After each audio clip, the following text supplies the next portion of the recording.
ಶ್ರೀಗುರುಭ್ಯೋ ನಮಃ ಪರಮಗುರುಭ್ಯೋ ನಮಃ ಶ್ರೀಮದಾನಂದತೀರ್ಥಭಗವತ್ಪಾದಾಚಾರ್ಯಗುರುಭ್ಯೋ ನಮಃ ಹರಿ ಓಂ ಜಯತಿ ಹರಿರಚಿಂತ್ಯಃ ಸರ್ವದೇವೈಕವಂದ್ಯಃ ಪರಮಗುರುರಭೀಷ್ಟಾವಾಪ್ತಿತಃ ಸಜ್ಜನಾನಾಂ ನಿಖಿಲಗುಣಗಣಾರ್ಣೋ ನಿತ್ಯನಿರ್ಮುಕ್ತದೋಷಃ ಸರಸಿಜನಯನೋऽಸೌ ಶ್ರೀಪತಿರಮಾನದೂನಃ ಧರ್ಮವಿಜ್ಞಾನವೈರಾಗ್ಯಪರಮೈಶ್ವರ್ಯಶಾಲಿನಃ ಆನಂದತೀರ್ಥಭಗವತ್ಪಾದಾನ್ ವಂದೇ ನಿರಂತರಂ ಭವತಿ ಯದನುಭಾವಾದೇಡಮೂಕೋऽಪಿ ವಾಗ್ಮಿಃ ಜಡಮತಿರಪಿ ಜಂತುರ್ಚಾಯತೆ ಪ್ರಜ್ಞಮೌಲಿಃ सकलवचनचेतो देवता भारती सा मम वचसि निदत्तां सन्निधिं मानसे च नमोऽस्तु तात्विका देवाः विष्णुभक्तिपरायणाः धर्ममार्गे प्रेरयन्तो भवन्तु सर्वदेवहि नौमिन्याय सुधादिकृज्जमुनीन् श्रीपादरात्सन्मणिन् व्यासार्यान् विविधागमद्विविहरान् शिवादिराजानपि वन्दे हंसवरान् रघूत्तमगुरून् वैदद्य वाराम्निधीन् श्रीसत्यव्रतराघवेन्द्रमुनिपान् सद्बोधसध्यानपान् प्रणवत्कामधेनुं च भजत्सुरतरूपमं श्रीभावबोधकृत्पादचिन्तामणिमुपस्महे विद्यापीठविदातारं विद्यावारिधिचन्दिरं विद्यार्थिवत्सलं वन्दे महामहिमसद्गुरुम् आपादमौलिपर्यन्तं गुरूणाम् आकृतिं स्मरेत तेन विघ्नाः प्रणश्यन्ति सिद्ध्यन्ति च मनोरथाः हरिः ओं श्रीगुरुभ्यो नमः हरिः ओं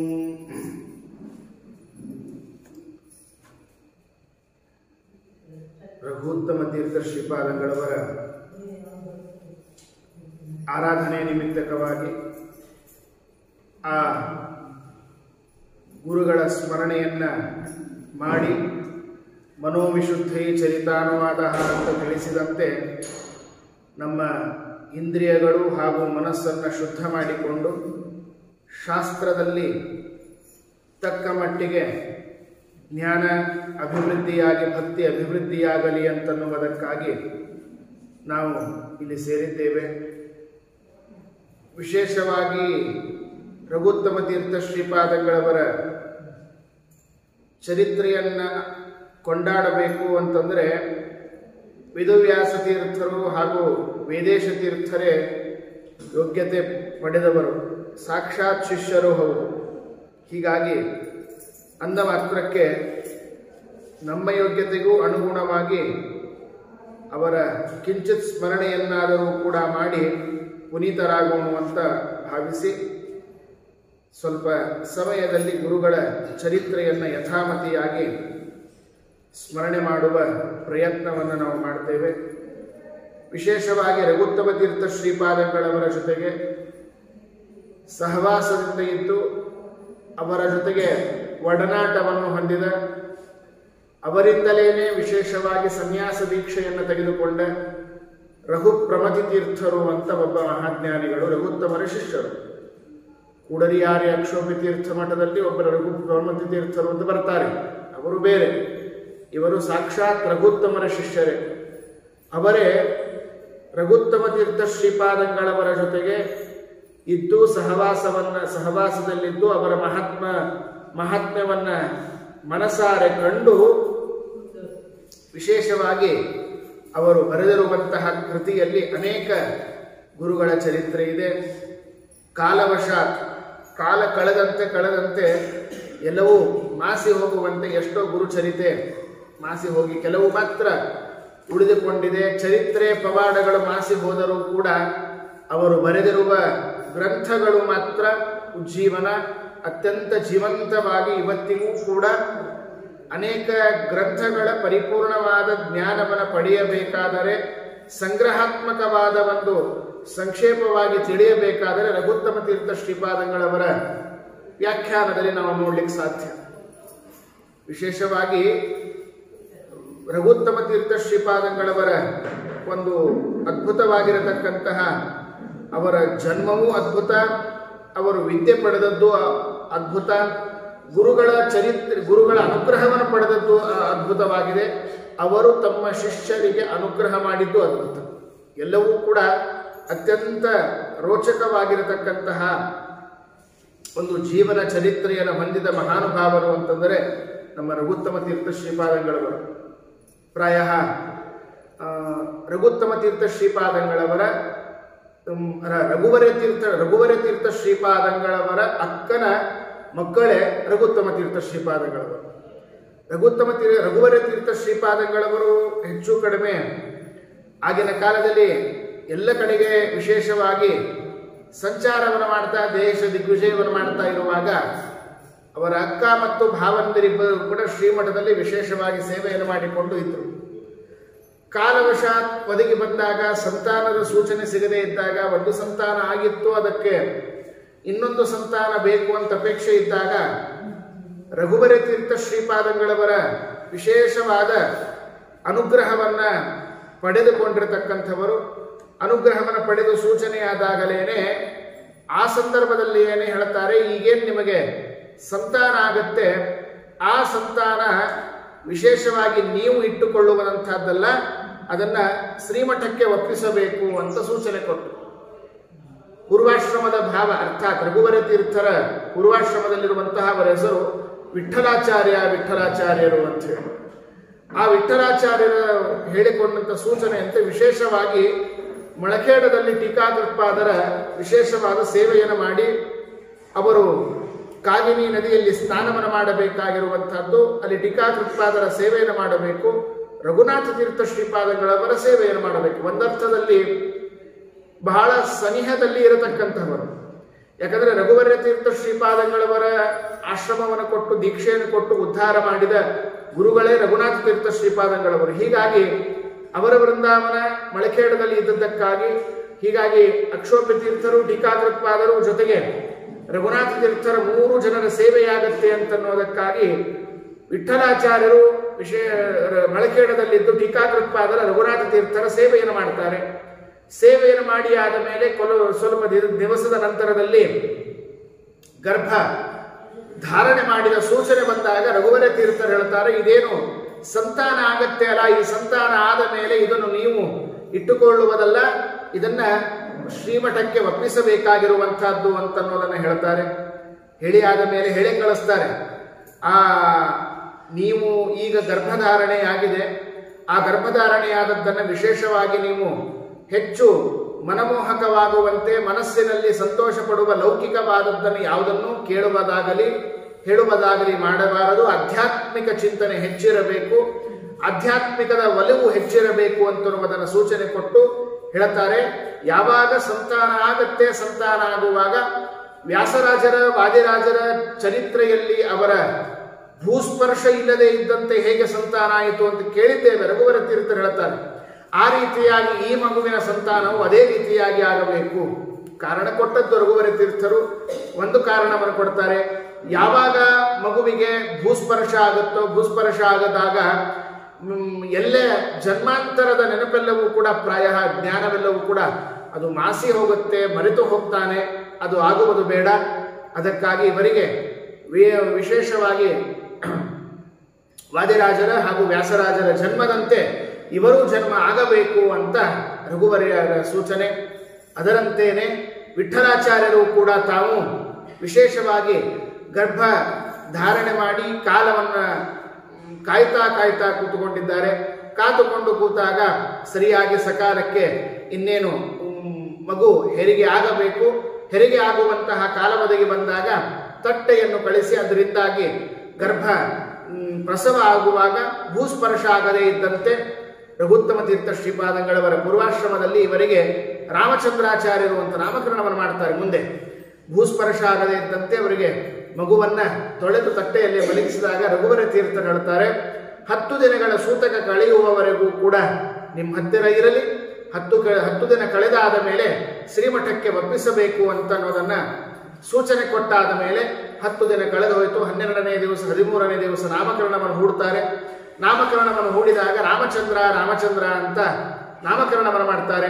ಒಳ್ಳೆಯ ರಾಮಚಂದ್ರನ ಹೆಸರನ್ನ ಇಟ್ಟುಕೊಂಡಿರತಕ್ಕಂತಹ ರಘುತ್ತಮ ತೀರ್ಥ ಶ್ರೀಪಾದಂಗಳವರು ಕುಶಾಗ್ರಮತಿ ಒಂದು ಬಾರಿ ಹೇಳಿದರೆ, ಪ್ರಾಯ ರಘುತ್ತಮ ತೀರ್ಥರ ಈ ಚರಿತ್ರೆಯನ್ನು ಕೇಳಲಿಕ್ಕೆ ಹೊರಟ್ರೆ ಹೇಗೆ ಅನಿಸುತ್ತಂದ್ರೆ ಅವರ ಅಧ್ಯಯನಶೀಲತೆ ಅತ್ಯಂತ ವಿಚಿತ್ರವಾಗಿರುವಂಥದ್ದು. ಪ್ರಾಯ ಇವತ್ತಿನ 10-15 ವರ್ಷದ ಮಕ್ಕಳನ್ನು ನೋಡ್ತೇವೆ ನಾವು, ಆಟ ಆಡುವ ಸ್ವಭಾವ ಇರುತ್ತೆ, ವಿದ್ಯಾಭ್ಯಾಸದ ಬಗ್ಗೆ ಗಮನವೇ ಇರೋದಿಲ್ಲ. ಒಂದರ್ಥದಲ್ಲಿ ಹೇಳುವುದಾದರೆ ತಮ್ಮ 10ನೇ ವಯಸ್ಸಿನವರೆಗೂ ಕೂಡ ರಘುವರ ತೀರ್ಥ ಶ್ರೀಪಾದಂಗಳವರು ಅವರಿಗೆ ತತ್ವಪ್ರಕಾಶಿಕ ಗ್ರಂಥದವರೆಗೂ ಕೂಡ ಪಾಠವನ್ನು ಹೇಳಿ ಮುಗಿಸಿಬಿಡ್ತಾರೆ. ಯಾಕಂದ್ರೆ ಅವರ 11ನೇ ವಯಸ್ಸಿನಲ್ಲಿ ಇರುವಾಗಲೇನೆ ರಘುವರ ತೀರ್ಥ ಶ್ರೀಪಾದಂಗಳವರು ಆಶ್ರಮ ಆದ ಮೇಲೆ 3-4 ವರ್ಷಗಳವರೆಗೆ ಮಾತ್ರ ರಘುವರ ತೀರ್ಥರು ಆಶ್ರಮ, ರಘುತ್ತಮ ತೀರ್ಥರಿಗೆ ಆಶ್ರಮ ಆದ ಮೇಲೆ 4 ವರ್ಷಗಳವರೆಗೆ ಮಾತ್ರ ಇರುತ್ತೆ. ಅಷ್ಟು ಕಾಲದವರೆಗೆ ಮಾತ್ರ ಆ ಬಾಲ ಯತಿಗಳ ಜೊತೆಗೆ ರಘುವರ ತೀರ್ಥರ ಒಂದು ಒಡನಾಟ, ಒಂದು ಸಮಾವೇಶ ಇರುತ್ತೆ. ಕಾಲ ಒದಗಿ ಬಂತು. ಹೀಗಾಗಿ ನಡುಗಡ್ಡೆಯಲ್ಲಿ ನವವೃಂದಾವನದಲ್ಲಿ ರಘುವರ ತೀರ್ಥರು ವೃಂದಾವನ ಪ್ರವೇಶವನ್ನು ಮಾಡ್ತಾರೆ ಅಂತ ಅನ್ನೋದನ್ನು ಕೇಳ್ತೇವೆ. ಆಗ 11 ವಯಸ್ಸು, ರಘುತ್ತಮ ತೀರ್ಥ ಶ್ರೀಪಾದಗಳವರೆಗೆ ಆಗ ತಾನೇ 11 ವಯಸ್ಸು. 11 ವಯಸ್ಸಿರುತ್ತೆ. ಆಗಲೇನೆ ಅವರು ಎಲ್ಲಿ ವಿದ್ಯಾಭ್ಯಾಸವನ್ನು ನಡೆಸಬೇಕು ಅಂದ್ರೆ ಮುಂದಿನ ಉದ್ಗ್ರಂಥವಾಗಿರುವಂತಹ ಮೇರುಕೃತಿ ಸುಧಾ ಗ್ರಂಥವನ್ನ ಆದ್ಯ ವರದಾಚಾರ್ಯರ ಹತ್ತಿರ ಅಧ್ಯಯನವನ್ನು ಮುಂದುವರೆಸ್ತಾರೆ ಅಂತ ಅನ್ನೋದನ್ನು ಕೇಳ್ತೇವೆ ನಾವು. ಆದರೆ ಎಷ್ಟು ಈ ರಘುವರ ತೀರ್ಥರಿಗೆ ರಾಮಚಂದ್ರಾಚಾರ್ಯ ಮೇಲೆ ಎಷ್ಟರ ಮಟ್ಟಿಗೆ ಪ್ರೀತಿ ಒಡನಾಟ ಅಂದ್ರೆ, ಒಂದು ಬಾರಿ ಹೇಳಿದರೆ ಸಾಕು, ಇನ್ನೊಂದು ಬಾರಿ ಹೇಳಿಸಿಕೊಳ್ಳುವಂತಹ ಅವರಿಗೆ ಅವಕಾಶವೇ ಬೇಕಾದದ್ದಿಲ್ಲ. ಅತ್ಯಂತ ಪ್ರಚಂಡವಾಗಿರತಕ್ಕಂತಹ ಪ್ರತಿಭೆ ಯಾವ್ದಿರುತ್ತೆ, ಧಾರಣಾ ಶಕ್ತಿ. ಒಂದು ಬಾರಿ ಕೇಳಿದರೆ ಸಾಕು, ಮತ್ತೊಂದು ಬಾರಿ ಕೇಳಬೇಕು ಅಂತನ್ನುವಂತಹ ಅವಕಾಶ ರಘುತ್ತಮರಿಗೆ ಅರ್ಥಾತ್ ರಾಮಚಂದ್ರಾಚಾರ್ಯರಿಗೆ ಇರುವುದೇ ಇಲ್ಲ. ಬುದ್ಧಿವಂತಿಕೆ, ಕುಶಾಗ್ರಮತಿ, ಪ್ರತಿಭೆ, ಧಾರಣಾ ಶಕ್ತಿ, ಕೇಳಿದ್ದನ್ನ ತಲೆಯಲ್ಲಿ ಇಟ್ಟುಕೊಂಡು ಧಾರಣೆ ಮಾಡುವಂತಹ ಶಕ್ತಿ ಒಂದು ಕಡೆಗಾದರೆ, ಬುದ್ಧಿವಂತಿಕೆ ಮತ್ತೊಂದು ಕೆಲಸವನ್ನು ಮಾಡುತ್ತೆ. ಯಾವುದು ಸರಿ ಯಾವುದು ತಪ್ಪು ಅಂತ ವಿವೇಚನೆ ಮಾಡಿ ನಿರ್ಣಯವನ್ನು ಮಾಡಿಕೊಳ್ಳುವಂತಹದ್ದು ಬುದ್ಧಿವಂತಿಕೆ. ಆ ಬುದ್ಧಿವಂತಿಕೆಯೂ ಕೂಡ ತುಂಬಿರುವಂತಹದ್ದು ರಾಮಚಂದ್ರಾಚಾರ್ಯರಿಗೆ. ಹೀಗಾಗಿ ಅತ್ಯಂತ ಚಿಕ್ಕವರಿರುವಾಗಲೇನೆ, ಪ್ರಾಯ ನಮಗನಿಸುತ್ತೆ ರಘುತ್ತಮ ತೀರ್ಥ ಶ್ರೀಪಾದಂಗಳವರು ಪೂರ್ವಾಶ್ರಮದಲ್ಲಿ ರಾಮಚಂದ್ರಾಚಾರ್ಯರಾಗಿರುವಾಗ ರಘುವರ ತೀರ್ಥರು ಅವರನ್ನ ಆಡಿ ಬೆಳೆಸ್ತಾ ಇರಬೇಕಾದಾಗ ಶಾಸ್ತ್ರವನ್ನು ಹೇಳ್ತಾನೆ ಬೆಳೆಸಿದ್ರು ಏನೋ ಗೊತ್ತಿಲ್ಲ. ಇವತ್ತು 12 ವರ್ಷ 15 ವರ್ಷ ಗುರುಕುಲ ವಾಸವನ್ನು ಮಾಡಿ ಮುಗಿಸಿದಾಗಲೂ ಕೂಡ ಸಮಗ್ರವಾಗಿರತಕ್ಕಂತಹ ವ್ಯಾಸತ್ರಯ ಸುಧಾದಿ ಗ್ರಂಥಗಳಾಗಲಿ ಅಥವಾ ಎಲ್ಲ ಟಿಪ್ಪಣಿ ಸಹಿತವಾಗಿರತಕ್ಕಂತಹದ್ದನ್ನು ಅಧ್ಯಯನವನ್ನು ಮಾಡೋದಾಗಲಿ, ಭಾಗವತಾದಿಗಳನ್ನು ಅಧ್ಯಯನವನ್ನು ಮಾಡೋದಾಗಲಿ ಆಗಲಿ ಅದೊಂದು ಮಾರ್ಗದರ್ಶನ ಸಿಗುತ್ತೆ. ವ್ಯಾಸತ್ರಯ ಹಾಗೂ ಸುಧಾದಿ ಗ್ರಂಥಗಳನ್ನು ಅಧ್ಯಯನವನ್ನು ಮಾಡಿ ಕೆಲವು ಗ್ರಂಥಗಳನ್ನ ಟಿಪ್ಪಣಿಗಳನ್ನ ನಾವು ಮಂಗಳ ಆದ ಮೇಲೆ ಅಧ್ಯಯನವನ್ನು ಮಾಡುವುದು ಅಥವಾ ಆ ಪುರಾಣಗಳ ಅಧ್ಯಯನವನ್ನು ಮಾಡೋದು ಆಯಾ ಕಾಲ ಮುಂದಕ್ಕೆ ಬಂದಾಗ ಅಧ್ಯಯನವನ್ನು ಮಾಡೋದು ಸಿಗುತ್ತೆ. ಆದರೆ ರಘುವರ ತೀರ್ಥ ಶ್ರೀಪಾದಂಗಳವರನ್ನು ಬಿಡಲಿಲ್ಲ. 2ನೇ 3ನೇ ವರ್ಷದಿಂದಲೇ ಅವರಿಗೆ ಸಂಸ್ಕೃತವನ್ನ ಹಾಗೂ ಶಬ್ದಾದಿ ಧಾತುಗಳನ್ನು ಕಲಿಸ್ಲಿಕ್ಕೆ ಪ್ರಾರಂಭವನ್ನು ಮಾಡಿ ಅವರ 5ನೇ ವಯಸ್ಸಿಗೇನೆ ಹೇಳ್ತಾರೆ, ವಿಠಲಾಚಾರ್ಯರನ್ನ ಕರೆದು ಹೇಳ್ತಾರೆ, ಮಗು ತುಂಬಾ ಜಾಗರೂಕ, ತುಂಬಾ ಚುರುಕಾಗಿದೆ, ಹೀಗಾಗಿ ಇವರ ಬುದ್ಧಿಯನ್ನ ಹಾಳು ಮಾಡುವುದು ಬೇಡ, ಬೇಗನೆ ಉಪನಯನವಾಗಲಿ ಅಂತಂತ ಹೇಳಿ ಅವರ 5ನೇ ವಯಸ್ಸಿಗೆ ಉಪನಯನವನ್ನು ಮಾಡ್ತಾರೆ. ಇನ್ನೊಬ್ಬ ಗ್ರಂಥಕಾರರು 7ನೇ ವಯಸ್ಸಿಗೆ ಅಂತ ಹೇಳಿ, ಅಂತೂ ಇಂತೂ 5 ಅಥವಾ 7 ಅದು ಸರಿಯಾಗಿರುವಂತಹದ್ದು. ಗರ್ಭಾಷ್ಟಮದಲ್ಲಿ ತಮ್ಮ 7ನೇ ವಯಸ್ಸಿಗೆ ಉಪನಯನ ಆಯಿತು. ಉಪನಯನ ಆದ ಮೇಲೆ ವೇದಾಧ್ಯಯನವನ್ನು ಕೂಡ ರಘುವರ ತೀರ್ಥ ಶ್ರೀಪಾದಂಗಳವರು ರಾಮಚಂದ್ರಾಚಾರ್ಯರಿಗೆ ಮಾಡಿಸ್ತಾರೆ. ನೋಡ್ತಾರೆ, ಇನ್ನೇನು ಬಹಳ ಇಟ್ಟರೆ ಉಪಯೋಗ ಇಲ್ಲ, ಇವರಿಗೆ ಯೋಗ್ಯವಾದ ಕಾಲದಲ್ಲಿ ಸನ್ಯಾಸ ದೀಕ್ಷೆಯನ್ನು ಕೊಡಬೇಕು ಅಂತ ಅಂದುಕೊಂಡು ರಘುವರ ತೀರ್ಥರು 7ನೇ ವಯಸ್ಸಿಗೆ ಉಪನಯನ ಆಯಿತು. 8ನೇ ವಯಸ್ಸಿಗೆ ಆಶ್ರಮ ಆಗಿ ರಘುತ್ತಮ ತೀರ್ಥ ಶ್ರೀಪಾದಂಗಳವರು ಅಂತ ಹೇಳಿ ಅವರಿಗೆ ನಾಮಕರಣವನ್ನು ಮಾಡ್ತಾರೆ. ನಾಮಕರಣವನ್ನು ಮಾಡಿ ಆದ ಮೇಲೆ ವ್ಯಾಸತ್ರಯಾದ ಗ್ರಂಥಗಳನ್ನ ಸ್ವಯಂ ರಘುವರ್ಯ ತೀರ್ಥ ಶ್ರೀಪಾದಂಗಳವರೇನೆ ತಾವು ಪಾಠವನ್ನು ಹೇಳುತ್ತಾರೆ. ತತ್ವಪ್ರಕಾಶಿಕ ಪಾಠವನ್ನು ಕೂಡ ರಘುವರ ತೀರ್ಥರು ರಘುತ್ತಮ ತೀರ್ಥರಿಗೆ ಹೇಳುತ್ತಾರೆ. ಯಾಕಂದ್ರೆ ತತ್ವಪ್ರಕಾಶಿಕಕ್ಕೆ ವ್ಯಾಖ್ಯಾನವನ್ನು ಮಾಡಿರತಕ್ಕಂಥವರು ಭಾವಬೋಧ ಇದ್ದೇ, ಅದು ಅದ್ಭುತವಾಗಿರತಕ್ಕಂಥದ್ದು. ಸಾಮಾನ್ಯವಾಗಿ ಭಾವಬೋಧ ಟಿಪ್ಪಣಿಯ ಶೈಲಿ ಹೇಗಿದೆ ಅಂತಂದ್ರೆ ಮೊದಲನೇ ಯಾವುದೇ ಒಂದು ಅಧಿಕರಣ, ಪ್ರತಿಯೊಂದು ಸೂತ್ರಕ್ಕೂ ವ್ಯಾಖ್ಯಾನವನ್ನು ಮಾಡಿದ್ದಾರೆ. ಪ್ರತಿಯೊಂದು ಸೂತ್ರಕ್ಕೂ ರಘುತ್ತಮ ತೀರ್ಥರ ವ್ಯಾಖ್ಯಾನ ಇದೆ. ಭಾಷ್ಯಕ್ಕೆ ಮತ್ತು ಟೀಕಾಕ್ಕೆ ಸಂಗ್ರಹವನ್ನು ಬಹಳ ಸುಂದರವಾಗಿ ಮಾಡ್ತಾರೆ. ಒಂದು ಅವರ ಭಾವದೀಪದ ಶೈಲಿ ಏನು ಅಂತಂದ್ರೆ, ಸಮಗ್ರ ಅಧಿಕರಣದಲ್ಲಿ ಇರುವ 6, 7, 8 ಸೂತ್ರಗಳು, 4 ಸೂತ್ರಗಳು, 2 ಸೂತ್ರಗಳು, ಆ ಅಧಿಕರಣದಲ್ಲಿ ಎಷ್ಟು ಸೂತ್ರಗಳು ಬರುತ್ತೆ ನೋಡಿ, ಅಷ್ಟೂ ಸೂತ್ರಗಳ ಸಂಗ್ರಹವನ್ನ ಮೊದಲನೇ ಒಂದು ಚಿಕ್ಕ ಪ್ಯಾರಾದಲ್ಲಿ ಮಾಡಿ ಮುಗಿಸಿದ್ದಾರೆ. ಇದು ಭಾವದೀಪದ ಅದ್ಭುತವಾಗಿರತಕ್ಕಂತಹ ಕೌಶಲ. ಹೇಗೆ ಅಂದರೆ ಅದು ಕೂಡ ಕ್ರಮಬದ್ಧವಾಗಿ ಒಂದು ಪ್ರಶ್ನೆ, ಆ ಪ್ರಶ್ನೆಗೆ ಉತ್ತರ, ಅದರ ಮೇಲೆ ಮತ್ತೊಂದು ಪ್ರಶ್ನೆ, ಆ ಪ್ರಶ್ನೆಗೆ ಪ್ರಧಾನವಾದ ಪ್ರಶ್ನೆಗೆ ಉತ್ತರ ಕೊಡುವುದಕ್ಕೆ ಸೂತ್ರ ಹೊರಡಿತು. ಸೂತ್ರದಲ್ಲಿ ಅದರಲ್ಲಿಯೂ ಕೂಡ ಸೂತ್ರದಲ್ಲಿ 4 ಶಬ್ದಗಳಿದೆ ಅಥವಾ 2 ಶಬ್ದಗಳಿದೆ. ಒಂದು ಶಬ್ದದಿಂದ ಈ ಪ್ರಶ್ನೆಗೆ ಉತ್ತರ, ಈ ಚಕಾರದಿಂದ ಈ ಪ್ರಶ್ನೆಗೆ ಉತ್ತರ, ಈ ಚಕಾರದಿಂದ ಈ ಶಬ್ದಕ್ಕೆ ಉತ್ತರ ಅಂತ ವಿಭಾಗವನ್ನು ಮಾಡಿ ಅದರ ಮೇಲೆ ಈ ಉತ್ತರವನ್ನು ಕೊಟ್ಟ ಮೇಲೆ ಮತ್ತೇನು ಪ್ರಶ್ನೆ ಬರುತ್ತೆ, ಅದರ ಮುಂದಿನ ಸೂತ್ರ ಏನು ಬಂತು, ಹೀಗೆ ಅಧಿಕರಣದ ಸಂಪೂರ್ಣವಾಗಿರತಕ್ಕಂತಹ ಸಮಗ್ರವಾದ ಸಂಗ್ರಹವನ್ನು ಮಾಡುವ ಅದ್ಭುತವಾದ ಕೌಶಲ ಅಥವಾ ಅವರ ಪಾಂಡಿತ್ಯ, ಅವರ ಸಂಗ್ರಹಣದ ಒಂದು ಶೈಲಿಯನ್ನು ಭಾವದೀಪದಲ್ಲಿ ನಾವು ಕಾಣ್ತೇವೆ. ಪ್ರಾಯ ಭಾವದೀಪವನ್ನ ಅಧ್ಯಯನವನ್ನು ಮಾಡಿದ ವ್ಯಕ್ತಿ ಅಧಿಕರಣವನ್ನು ನಾನು ತಲೆಯಲ್ಲಿ ಇಟ್ಟುಕೊಳ್ಳಬೇಕು ಅಂತ ಇಟ್ಟುಕೊಂಡ್ರೆ ಭಾವದೀಪವ ಅಧ್ಯಯನವನ್ನು ಮಾಡಬೇಕು. ಅದು ಒಂದು ಭಾವದೀಪದಲ್ಲಿ ನೋಡ್ತಾ ಇರಬೇಕಾದಾಗ ಸ್ವಯಂ ರಘುತ್ತಮ ತೀರ್ಥ ಶ್ರೀಪಾದಂಗಳವರೇ ನನಗೆ ಉದ್ಗ್ರಂಥಗಳ ಪಾಠವನ್ನು ಹೇಳಿಕೊಟ್ಟವರು ರಘುವರ್ಯ ತೀರ್ಥರು ಅಂತ ಉಲ್ಲೇಖವನ್ನು ಮಾಡ್ತಾರೆ. ರಘುವರ್ಯ ಗುರು ಪ್ರೋಕ್ತಂ ಭಾವೋ ಜಯಮುನೇರ್ಮೋ ಯಾ ಲಿಖಿತಃ. ಸ್ವಯಂ ಸ್ಪಷ್ಟವಾಗಿ ಬರೀತಾರೆ, ರಘುವರ್ಯ ತೀರ್ಥರು ಇಷ್ಟು ತತ್ವಪ್ರಕಾಶಿಕ ಗ್ರಂಥವನ್ನು ನನಗೆ ಪಾಠವನ್ನು ಹೇಳಿದವರು, ಅದನ್ನು ಹೇಗೆ ಅಧಿಕರಣವನ್ನು ವಿಶೇಷವಾಗಿ ಸಂಗ್ರಹವನ್ನು ಮಾಡಬೇಕಾದದ್ದು ಅದೆಲ್ಲವನ್ನು ನನಗೆ ರಘುವರ್ಯ ತೀರ್ಥರು ಹೇಳಿಕೊಟ್ಟದ್ದು. ಅದನ್ನು ಅವರು ಉಪದೇಶ ಮಾಡಿದಕ್ಕೆ ಅನುಗುಣವಾಗಿ ನಾನು ಈ ಭಾವದೀಪವೆನ್ನುವ ಈ ತತ್ವಪ್ರಕಾಶಿಕಕ್ಕೆ ವ್ಯಾಖ್ಯಾನವನ್ನು ಬರೆದಿದ್ದೇನೆ ಅಂತನ್ನುವುದನ್ನು ಸ್ವಯಂ ರಘುತ್ತಮ ತೀರ್ಥರೇ ತಾವು ಮುಂದೆ ಬರೀತಾರೆ. ಆ ರಘುತ್ತಮ ತೀರ್ಥರ ಮಾತಿನ ಆಧಾರದ ಮೇಲೆ ಗೊತ್ತಾಗುವಂತಹದ್ದು ಬಾಲ್ಯದ ಎಲ್ಲ ಪಾಠಗಳಾಗಲಿ, ಉದ್ಗ್ರಂಥಗಳಾಗಲಿ, ತತ್ವಪ್ರಕಾಶಿಕ ಗ್ರಂಥಗಳವರೆಗೂ ಆಗಲಿ ರಘುತ್ತಮ ತೀರ್ಥರಿಗೆ ರಘುವರ್ಯರೇ ಪಾಠವನ್ನು ಹೇಳಿ ಮುಗಿಸಿದರು ಅಂತನ್ನೋದನ್ನು ಗೊತ್ತಾಗುತ್ತೆ. ಇದಾದ ಮೇಲೆ ಲೋಕ ಸಂಚಾರವನ್ನು ಮಾಡ್ತಾ ಮಾಡ್ತಾ ಎಲ್ಲ ಕಡೆಗೆ ಹೋಗುವಂತಹ ಪದ್ಧತಿ ಆಗಿನಿಂದಲೂ ಕೂಡ ಇದ್ದದ್ದು. ಅದೇ ರೀತಿಯಾಗಿ ಸಂಚಾರವನ್ನು ಮಾಡ್ತಾ ಇದ್ದಾರೆ.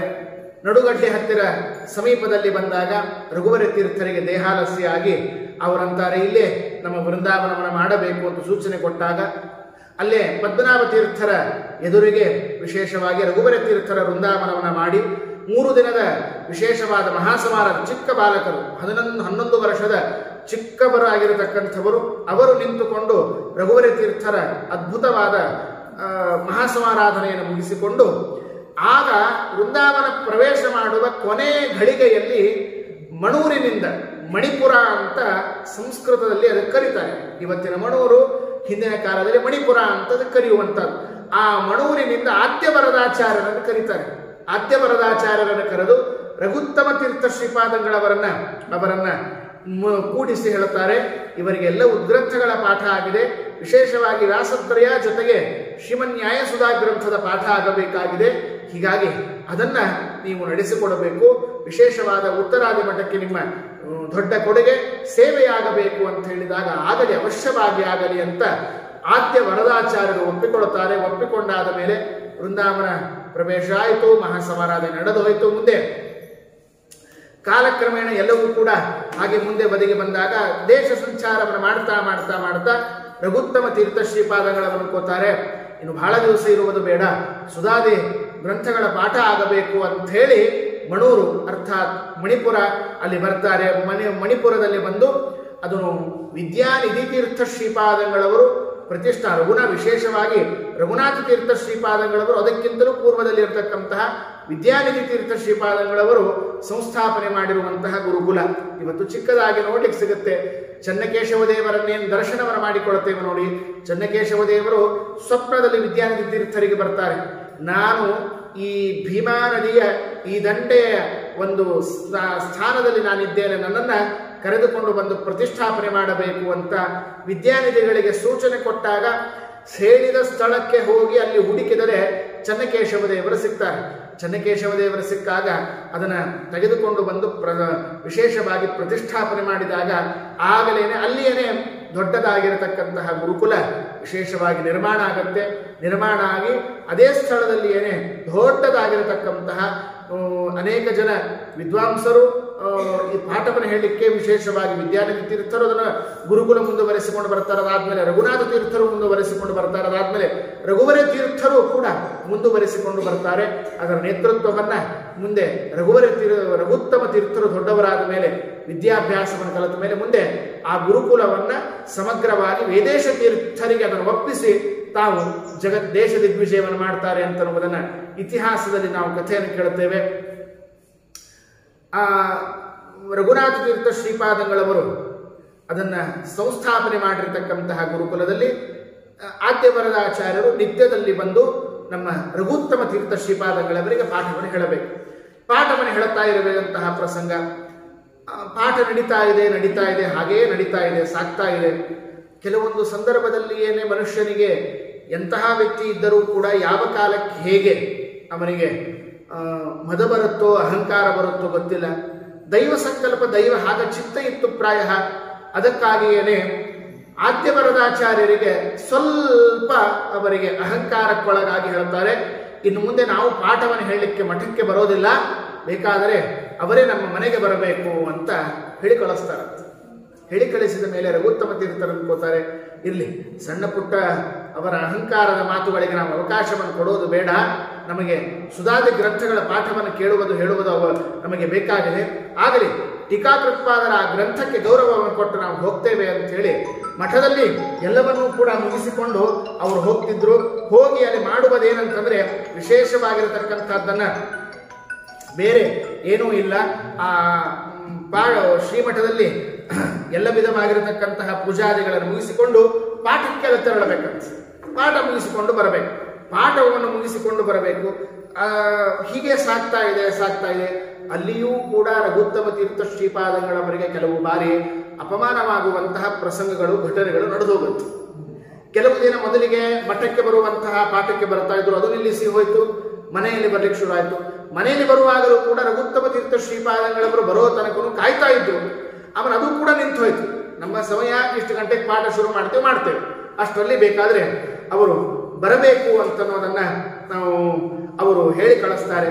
ಆದರೂ ಕೂಡ ಆ ಅಪಮಾನವನ್ನು ಕೂಡ ಸಹಿಸಿ ರಘುತ್ತಮ ತೀರ್ಥಶ್ರೀ ಆಗತ್ತೆ. ಒಂದ್ಸರ್ತೆ ಏನೋ ಮಠದಲ್ಲಿ ಪೂಜೆ ಗೀಜೆ ಮಣ್ಣಾಡುವುದಂತಹದ್ದು ಹಸ್ತೋದಕಾಗಬೇಕು. ಮಾಧವ ತೀರ್ಥರ ಏನಂತಾರೆ, ಆ ವೃಂದಾವನ ಸನ್ನಿಧಾನ ಹಸ್ತೋದಕಾದಿಗಳೆಲ್ಲ ಮುಗಿಬೇಕು, ಅದೆಲ್ಲ ಮುಗಿಸ್ಕೊಂಡು ಬರಬೇಕಂದ್ರೆ ಸ್ವಲ್ಪ ಹಿಂದೆ ಮುಂದಾಗತ್ತೆ. ಅಷ್ಟೆಲ್ಲ ಆದರೂ ಕೂಡ ಅದನ್ನ ಅಪಮಾನವನ್ನ ಸಹನೆಯನ್ನು ಮಾಡಿ ಹಾಗೆ ಪಾಠಕ್ಕೆ ಹೋಗ್ತಾ ಇರ್ತಾರೆ. ಒಂದು ದಿವಸ ದ್ವಾದಶಿ, ಸಾಧನೆ ದ್ವಾದಶಿ, ಅಲ್ಲಿ ಊರಿನಲ್ಲಿ ಇರತಕ್ಕಂತಹ ಶ್ರೀಮಂತನ ಮನೆಯಲ್ಲಿ ಎಲ್ಲರಿಗೂ ಕೂಡ ವಿಶೇಷವಾಗಿ ಆಮಂತ್ರಣ ಇರುತ್ತೆ. ಆಮಂತ್ರಣ ಇದ್ದದ್ದಕ್ಕಾಗಿ ಎಲ್ಲರೂ ಊರಿನ ಜನ ವಿದ್ವಾಂಸರಿಗೂ ಆಮಂತ್ರಣ, ಜೊತೆಗೆ ವಿಶೇಷವಾಗಿ ರಘುತ್ತಮ ತೀರ್ಥ ಶ್ರೀಪಾದಂಗಳವರಿಗೂ ಆಮಂತ್ರಣ ಕಂಡು ಎಲ್ಲರೂ ಅಲ್ಲಿ ಹೋಗಿ ತಾವು ಭಿಕ್ಷೆಗೆ ಹೋಗಬೇಕು. ರಘುತ್ತಮ ತೀರ್ಥರು ಎಲ್ಲರೂ ಕೂಡ ಅಲ್ಲಿ ಹೋಗಬೇಕಾಗಿದೆ. ಇಲ್ಲಿ ಸ್ವಲ್ಪ ಮತ್ತೆ ಪೂಜೆಯಲ್ಲಿ ಲೇಟಾಗಿ ವಿಳಂಬ ಆಗಿ ಶ್ರೀಮಠಕ್ಕೆ ಊಟಕ್ಕೆ ಹೋಗುವಂತಹದ್ದು ವಿಳಂಬ ಆಯಿತು. ವಿಳಂಬ ಆದದ್ದಕ್ಕಾಗಿ ಯಾರೂ ಕೂಡ ಕಾಯದೇನೆ ಅವರು ಭೋಜನ ಸ್ವೀಕಾರ ಮಾಡಲಿಕ್ಕೆ ಶುರು ಮಾಡಿಬಿಟ್ಟಿದ್ದಾರೆ. ಸ್ವಲ್ಪ ಅಪಮಾನ ಆಯಿತು.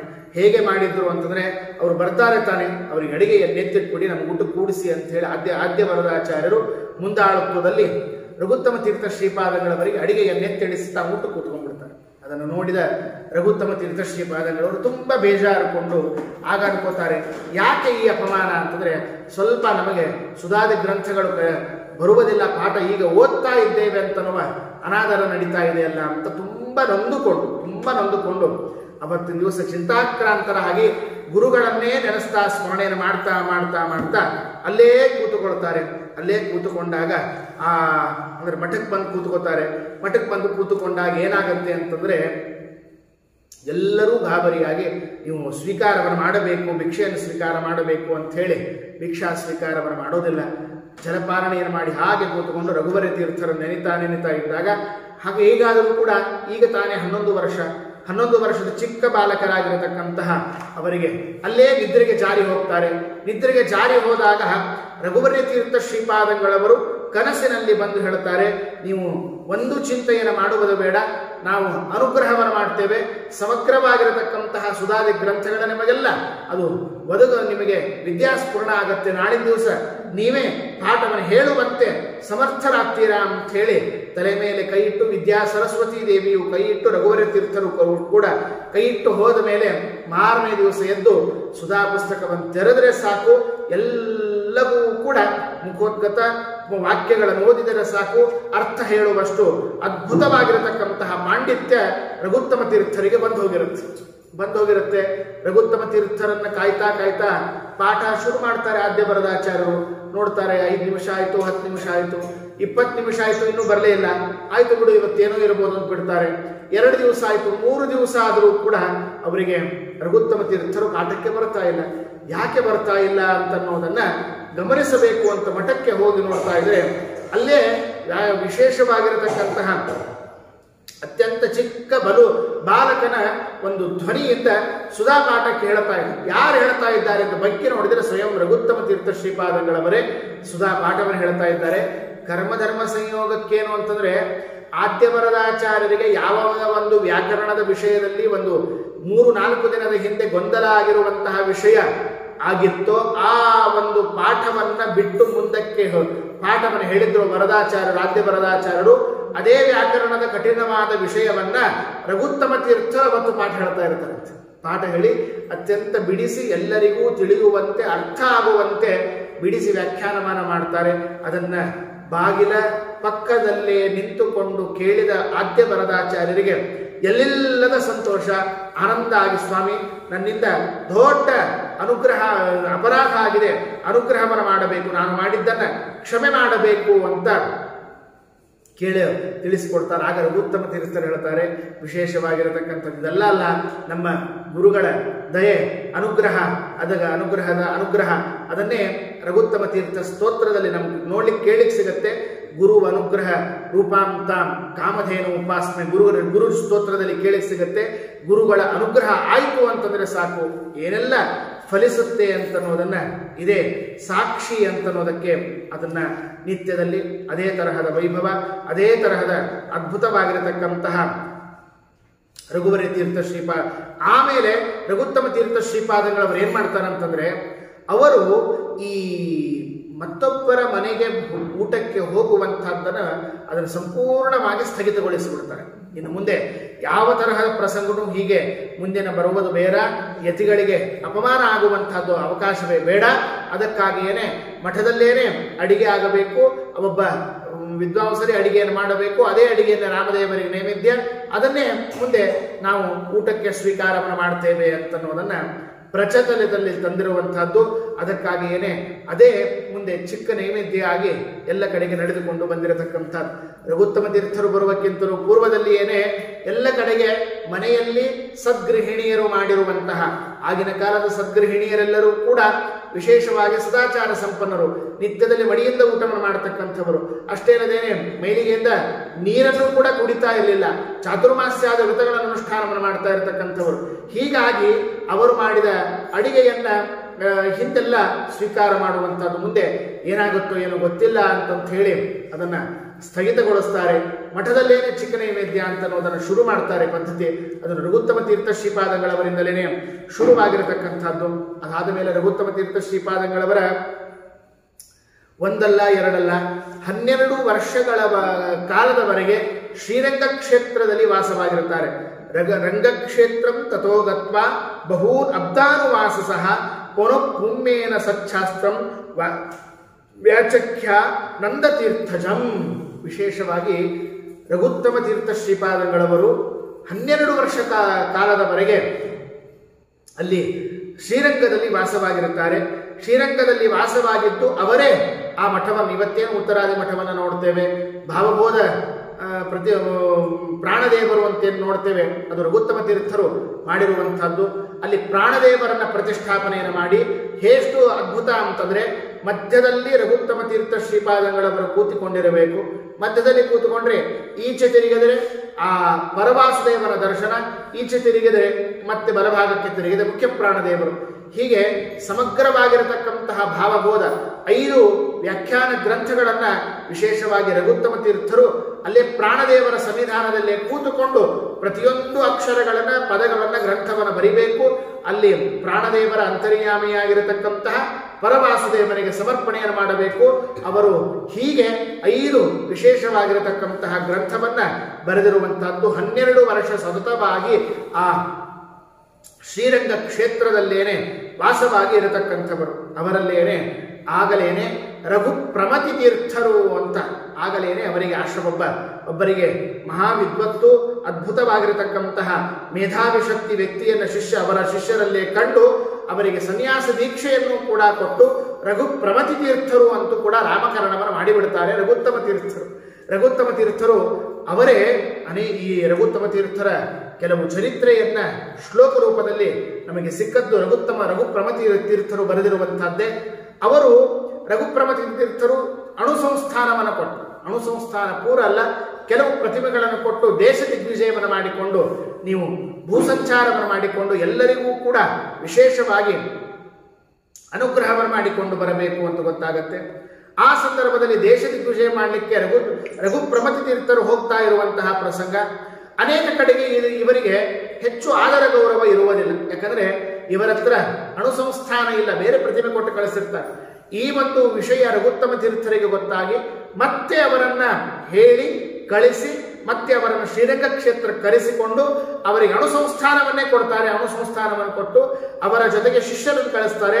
ನಮಗೆಷ್ಟು ಗೌರವ, ಎಷ್ಟು ಆದರ ಇದೆಯಾ ಅಷ್ಟು ಸಂಪೂರ್ಣವಾಗಿರತಕ್ಕಂತಹ ಆದರ ಗೌರವವನ್ನು ರಘುಪ್ರಮತಿ ತೀರ್ಥರಿಗೆ ಕೊಡಬೇಕು ಅಂತನ್ನೋದನ್ನ ಅವರನ್ನು ಹೇಳಿ ಕಳಿಸಿದ ಮೇಲೆ ಅದೇ ರೀತಿಯಾಗಿ ದೇಶ ದಿಗ್ವಿಜಯವನ್ನು ಮಾಡಿ ಕಾಶಿಯಲ್ಲಿ ಅನೇಕ ದಿನಗಳಿಗೆ ರಘುಪ್ರಮತಿ ತೀರ್ಥ ಶ್ರೀಪಾದಂಗಳವರು ಇದ್ದುಕೊಂಡು ಅದ್ವೈತದ ಜೊತೆಗೆ ವಾಕ್ಯಾರ್ಥವನ್ನು ಮಾಡ್ತಾರೆ.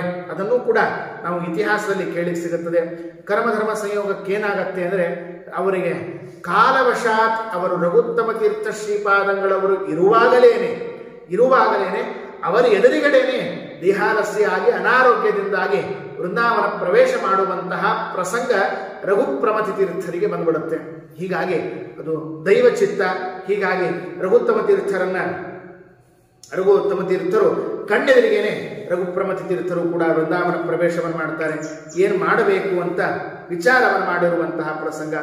ಆ ಪ್ರಸಂಗದಲ್ಲಿ ಆ ಶ್ರೀರಂಗ ಕ್ಷೇತ್ರದ ದೊಡ್ಡದಾಗಿರತಕ್ಕಂತಹ ಗ್ರಂಥಕರ್ತೃತ್ವ ಕಾರ್ಯವನ್ನು ಮುಗಿಸಿಕೊಂಡು ಮತ್ತೆ ಮಣಿಪುರ ಗ್ರಾಮಕ್ಕೆ ಬರ್ತಾರೆ, ಅರ್ಥಾತ್ ಮಣೂರಿಗೆ ಬರ್ತಾರೆ. ಮಣೂರಿಗೆ ಬಂದುಕೊಂಡು ನೋಡ್ತಾರೆ, ಅದ್ಭುತ. ಒಬ್ಬರಲ್ಲ ಇಬ್ಬರಲ್ಲ, ರಘುನಾಥ ತೀರ್ಥರ ಕಾಲದಲ್ಲಿ ಕೇಳಿಕ್ ಸಿಗುತ್ತೆ. ಒಬ್ಬರಲ್ಲ ಇಬ್ಬರಲ್ಲ, 300ಕ್ಕೂ ಹೆಚ್ಚು ಯತಿಗಳನ್ನ ಪಾಠವನ್ನು ಹೇಳ್ತಾ ಇದ್ರು ರಘುನಾಥ ತೀರ್ಥರು ಮಣೂರದಲ್ಲಿ ಅಂತೇಳಿ. ಅಂತಹ ದೊಡ್ಡ ಗುರುಕುಲ. ಆ ರಘುತ್ತಮ ತೀರ್ಥರಲ್ಲಿ ಬರ್ತಾರೆ. ಅಲ್ಲಿ ಬಂದು ನೋಡ್ತಾರಂತೆ. ನೋಡಿ ಇಲ್ಲ, ಅಲ್ಲಿ ಒಬ್ಬ ತಮ್ಮ ಶಿಷ್ಯರಿಗೇನೆ ಆಶ್ರಮವನ್ನ ಕೊಡ್ತಾರೆ. ಯಾರಿಗೆ ಆಶ್ರಮವನ್ನು ಕೊಡ್ತಾರೆ ಅಂದ್ರೆ ಅನಂತ ವ್ಯಾಸಾಚಾರ್ಯರು ಅಂತ ಹೆಸರು. ನಿಜವಾಗಿ ಅವರ ಹೆಸರೇನು ಅಂತಂದ್ರೆ ಅನಂತಾಚಾರ್ಯರು ಅಂತ ಹೆಸರು. ಅನಂತ ವ್ಯಾಸಾಚಾರ್ಯರು ಅಂತ ಬಿರುದು, ಅರ್ಥಾತ್ ಎಲ್ಲರೂ ಕೂಡಿ ಕರೀತಾ ಇರ್ತಾರೆ. ಯಾಕೆ ಕರೀತಾ ಇರ್ತಾರೆ ಅಂತಂದ್ರೆ ಅವರಿಗೆ ಅನಂತ ವ್ಯಾಸಾಚಾರ್ಯರು ಒಬ್ಬ ಸಾಮಾನ್ಯರೇನಲ್ಲ, ಪೂರ್ವಾಶ್ರಮದಲ್ಲೇನೆ, ಇನ್ನೂ ಆಶ್ರಮ ತೆಗೆದುಕೊಂಡಿರೋದಿಲ್ಲ, ಪೂರ್ವಾಶ್ರಮದಲ್ಲೇನೆ ಒಂದಲ್ಲ ಎರಡಲ್ಲ 12 ಲಕ್ಷ ವೇದವ್ಯಾಸ ಮಂತ್ರ ಜಪವನ್ನ ಮಾಡಿ ಸಿದ್ಧಿಯನ್ನು ಪಡಿಸಿಕೊಂಡ ಮಹಾ ಆಚಾರ್ಯರಾದದಕ್ಕಾಗಿ ಎಲ್ಲರೂ ಕೂಡ ಊರಿನ ಜನರು ಅನಂತ ವ್ಯಾಸಾಚಾರ್ಯರು ಅಂತವರಿಗೆ ಕರೀತಾ ಇದ್ದಾರಂತೆ. ಆ ಅನಂತ ವ್ಯಾಸಾಚಾರ್ಯರ ಪಾಂಡಿತ್ಯ, ಅವರ ವೈರಾಗ್ಯ, ಅವರ ತಪಸ್ಸು, ಅದನ್ನೆಲ್ಲವನ್ನು ಕಂಡು ಅನಂತ ವ್ಯಾಸಾಚಾರ್ಯರಿಗೆ ದೀಕ್ಷೆಯನ್ನು ಕೊಟ್ಟು ವೇದವ್ಯಾಸ ತೀರ್ಥರು ಅಂತ ನಾಮಕರಣವನ್ನು ಮಾಡ್ತಾರೆ.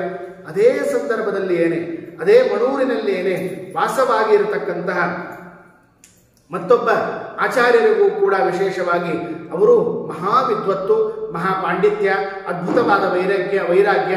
ಅವರಿಗೂ ಕೂಡ ಏನಂತಂತಂದ್ರೆ ಅವರಿಗೆ ಆಶ್ರಮವನ್ನು ಕೊಡ್ತಾರೆ. ಅವರಿಗೂ ಕೂಡ ಆಶ್ರಮವನ್ನು ಕೊಟ್ಟು ಅವರಿಗೆ ನಾಮಕರಣವನ್ನ ಮಾಡ್ತಾರೆ. ಅವರೇ ಬೇರೆ ಯಾರೂ ಅಲ್ಲ, ವೇದೇಶ ತೀರ್ಥರು. ವೇದೇಶ ತೀರ್ಥರ ಪೂರ್ವಾಶ್ರಮದ ಹೆಸರು ಶ್ರೀನಿವಾಸಾಚಾರ್ಯರು ಅಂತೇಳಿ.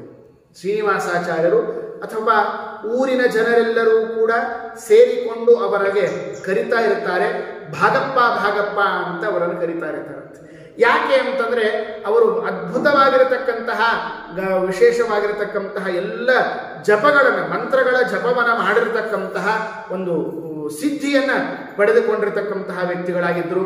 ಅದಕ್ಕಾಗಿ ಅವರಿಗೆ ವಿಶೇಷವಾಗಿ ಅವರಿಗೇನು ಕರೀತಾರೆ ಅಂತಂದ್ರೆ ಭಾಗಪ್ಪಾಚಾರ್ಯರು ಅಂತ ಅವರಿಗೆ ಕರೀತಾ ಇದ್ರು. ಅವರ ಪಾಂಡಿತ್ಯ, ಅವರ ತಪಸ್ಸು ಹಾಗೂ ಅವರನ್ನ ವೈರಾಗ್ಯವಂತಿಕೆ ಎರಡನ್ನೂ ಕೂಡ ಕಂಡು ರಘುತ್ತಮ ತೀರ್ಥ ಶ್ರೀಪಾದಂಗಳವರಿಗೆ ಆಶ್ರಮವನ್ನು ಕೊಟ್ಟು ವೇದೇಶ ತೀರ್ಥರು ಅಂತ ನಾಮಕರಣವನ್ನು ಮಾಡ್ತಾರೆ. ರಘುತ್ತಮ ತೀರ್ಥರು ವೇದವ್ಯಾಸ ತೀರ್ಥರನ್ನ ತಮ್ಮೊಟ್ಟಿಗೆ ಇಟ್ಟುಕೊಂಡು ಸಂಚಾರವನ್ನು ಮಾಡಿದರೆ ವೇದೇಶ ತೀರ್ಥರನ್ನ ದೇಶ ದಿಗ್ವಿಜಯ ಮಾಡ್ಲಿಕ್ಕೆ ಕಳಿಸ್ತಾರೆ. ಆಗಿನ ಕಾಲಕ್ಕೆ ಅದ್ಭುತವಾಗಿರತಕ್ಕಂತಹ ಪಾಂಡಿತ್ಯ. ವೇದೇಶ ತೀರ್ಥರು ದೇಶ ದಿಗ್ವಿಜಯ ಮಾಡಿಕೊಂಡು ಎಲ್ಲ ಕಡೆಗೆ ಸಿದ್ಧಾಂತನ ಸ್ಥಾಪನೆ ಮಾಡಿಕೊಂಡು ಬರ್ತಾ ಇರ್ತಾರೆ. ಒಂದು ದಿವಸ ರಘುತ್ತಮ ತೀರ್ಥರು ಏಕಾಂತದಲ್ಲಿ ವೇದೇಶ ತೀರ್ಥರನ್ನು ಕರೀತಾರೆ. ಕರೆದು ಏಕಾಂತದಲ್ಲಿ ಕೇಳ್ತಾರೆ, ಸಂಕೋಚ ಮಾಡಲಿಕ್ಕೆ ಹೋಗಬೇಡಿ, ಏನೂ ನೀವು ಸಂಕೋಚ ಮಾಡುವುದು ಬೇಡ, ತೊಂದರೆ ತೆಗೆದುಕೊಳ್ಳುವುದು ಬೇಡ. ಆದರೆ ನಿಮಗೆ ಮುಂದಿನ ಪೀಠವನ್ನು ನಿಮಗೆ ಕೊಡಬೇಕು ಅಂತ ಅಪೇಕ್ಷೆ ಇದೆ. ಮುಂದೆ ರಾಮದೇವರ ಪೂಜೆಯನ್ನು ಮಾಡಿಕೊಂಡು ಈ ಸಂಸ್ಥಾನವನ್ನು ಬೆಳಗ್ತಾ ದೇಶ ದಿಗ್ವಿಜಯವನ್ನು ಮಾಡ್ತಾ ಎಲ್ಲ ಭಕ್ತರನ್ನು ಉದ್ಧಾರವನ್ನು ಮಾಡ್ತಾ ನೀವು ಹೋಗಬೇಕು ಅಂತಿದೆ. ನಮ್ಮ ಅಪೇಕ್ಷೆ ಏನು ಮಾಡಬೇಕು? ರಘುತ್ತಮ ತೀರ್ಥರಿಗೆ ಕೈ ಮುಗಿದು ಕೇಳುತ್ತಾರಂತೆ, ಸ್ವಾಮಿ, ನಮಗೆ ಸನ್ಯಾಸ ದೀಕ್ಷೆಯನ್ನು ಕೊಟ್ಟೆ ಉದ್ಧಾರವನ್ನು ಮಾಡಿದ್ದೀರಿ, ಇಲ್ಲಂತ ಅನ್ನೋದಿಲ್ಲ. ಆದರೆ ನನಗೆ ಪಾಠ ಪ್ರವಚನವನ್ನು ಮಾಡಿಕೊಂಡಿರಬೇಕು ಅಂತ ನನಗೆ ತುಂಬ ಆಸೆ ಇದೆ. ಅದಕ್ಕಿಂತಲೂ ಮಿಗಿಲಾಗಿ ಅನುಜೋದಯ ಮಾಶಾಸೆ ನಾಶಾಸೆ ದೇಶ ದಿಗ್ವಿಜಯಂ. ನಮಗೆ ತಮ್ಮನಾಗಿ ಇರತಕ್ಕಂತಹ ಯಾದಪ್ಪನವರಿಗೆ ಇನ್ನೂ ಕೂಡ ಪಾಠ ಶುರು ಆಗಿರುವುದಿಲ್ಲ. ಅವರಿಗೆ ಯಾದವಾರ್ಯರಿಗೆ ನಾವು ಪಾಠವನ್ನು ಹೇಳಿ ದೊಡ್ಡ ವಿದ್ವಾಂಸರನ್ನಾಗಿ ಮಾಡಬೇಕು ಅಂತ ನಮಗೆ ಅಪೇಕ್ಷೆ ಇದೆ. ಅದಕ್ಕಾಗಿ ಅನುಮತಿಯನ್ನು ಕೊಡಬೇಕು ಅಂತಂದಾಗ ಅವಶ್ಯವಾಗಿ ಆಗಲಿ, ಅದು ಕೂಡ ನಮಗೆ ಇಚ್ಛಿತವಾದದ್ದೇ. ನೀವು ಮಣೂರಿನಲ್ಲಿ ಇರ್ತಾ ಇರುವಂತಹ ಏನು ಗುರುಕುಲ ಇದೆ ನೋಡಿ, ಸಂಪೂರ್ಣವಾದ ಜವಾಬ್ದಾರಿಯನ್ನು ನೀವು ತೆಗೆದುಕೊಳ್ಳಿ ಅಂತ ಅವರಿಗೆ ಕೊಟ್ಟು ಅವರಿಗೆ ಮಣಿಪುರಕ್ಕೆ ಅರ್ಥಾತ್ ಮಣೂರಿಗೆ ಕಳಿಸಿ ಸಮಗ್ರವಾಗಿರತಕ್ಕಂತಹ ಸಂಸ್ಥಾನದ ಎಲ್ಲ ಒಪ್ಪಿಸಿ ಯಾರಿಗಂದ್ರೆ ಆ ವೇದವ್ಯಾಸ ತೀರ್ಥರ ಮೇಲೆ ಇನ್ನು ಅವರಿಗೆ ಕೊಡಬೇಕು ಅಂತ ರಘುತ್ತಮ ತೀರ್ಥರು ತಾವು ನಿರ್ಣಯವನ್ನು ಮಾಡಿಕೊಳ್ಳುತ್ತಾರೆ. ಇಷ್ಟೆಲ್ಲ ಆಯ್ತು. ಹಾಗೆ ಮುಂದೆ ಸಂಚಾರವನ್ನು ಮಾಡ್ತಾ ಹೋಗಿರುವಂತಹ ಪ್ರಸಂಗ. ವೇದೇಶ ತೀರ್ಥರೇನು ಸಾಮಾನ್ಯರಲ್ಲ. ವೇದೇಶ ತೀರ್ಥರು ಒಬ್ಬರಲ್ಲ ಇಬ್ಬರಲ್ಲ, ಅನೇಕ ಟಿಪ್ಪಣಿಕಾರರು ಅಂತೇನು ಹೆಸರನ್ನು ಕೇಳ್ತೇವೆ ನೋಡ್ರಿ. ಆ ಟಿಪ್ಪಣಿಕಾರರ ಮನೆತನಕ್ಕೆ ಗುರುಗಳು ವೇದೇಶ ತೀರ್ಥರು, ಮನೆತನಕ್ಕೆ ಗುರುಗಳು. ಒಬ್ಬರ ಇಬ್ಬರಲ್ಲ. ವಿಶೇಷ ಲಿಂಗೇರಿ ಆಚಾರ್ಯರನ್ನು ಕೇಳ್ತೇವೆ. ಲಿಂಗೇರಿ ಆಚಾರ್ಯರು, ಬಿದರಳ್ಳಿ ಆಚಾರ್ಯರು, ಶರ್ಕರಾ ಶ್ರೀನಿವಾಸಾಚಾರ್ಯರು, ಬಂಕಾಪುರಾಚಾರ್ಯರು, ಉಮರ್ಜಿ ಶ್ರೀನಿವಾಸಾಚಾರ್ಯರು, ಗುರ್ಜಾಲ ಆಚಾರ್ಯರು, ಆಯಿ ಆಚಾರ್ಯರು, ಕಂಬಾಲೂರು ಆಚಾರ್ಯರು, ಉದ್ಗಾವಿ, ಐಜಿ ಆಚಾರ್ಯರು, ಇದೆಲ್ಲ ಮನೆತನಕ್ಕೂ ಕೂಡ ವಿದ್ಯೆಯನ್ನು ಕಲಿಸಿಕೊಟ್ಟವರು ವೇದೇಶ ತೀರ್ಥ ಶ್ರೀಪಾದಂಗಳು. ಪ್ರಾಯ ನಾವು ರಘುತ್ತಮ ತೀರ್ಥ ಶ್ರೀಪಾದಂಗಳವರ ಚರಿತ್ರೆ ನೋಡೋದಂದ್ರೆ ಸ್ವಲ್ಪ ಕಡಿಮೆ ಸಿಗುತ್ತೆ.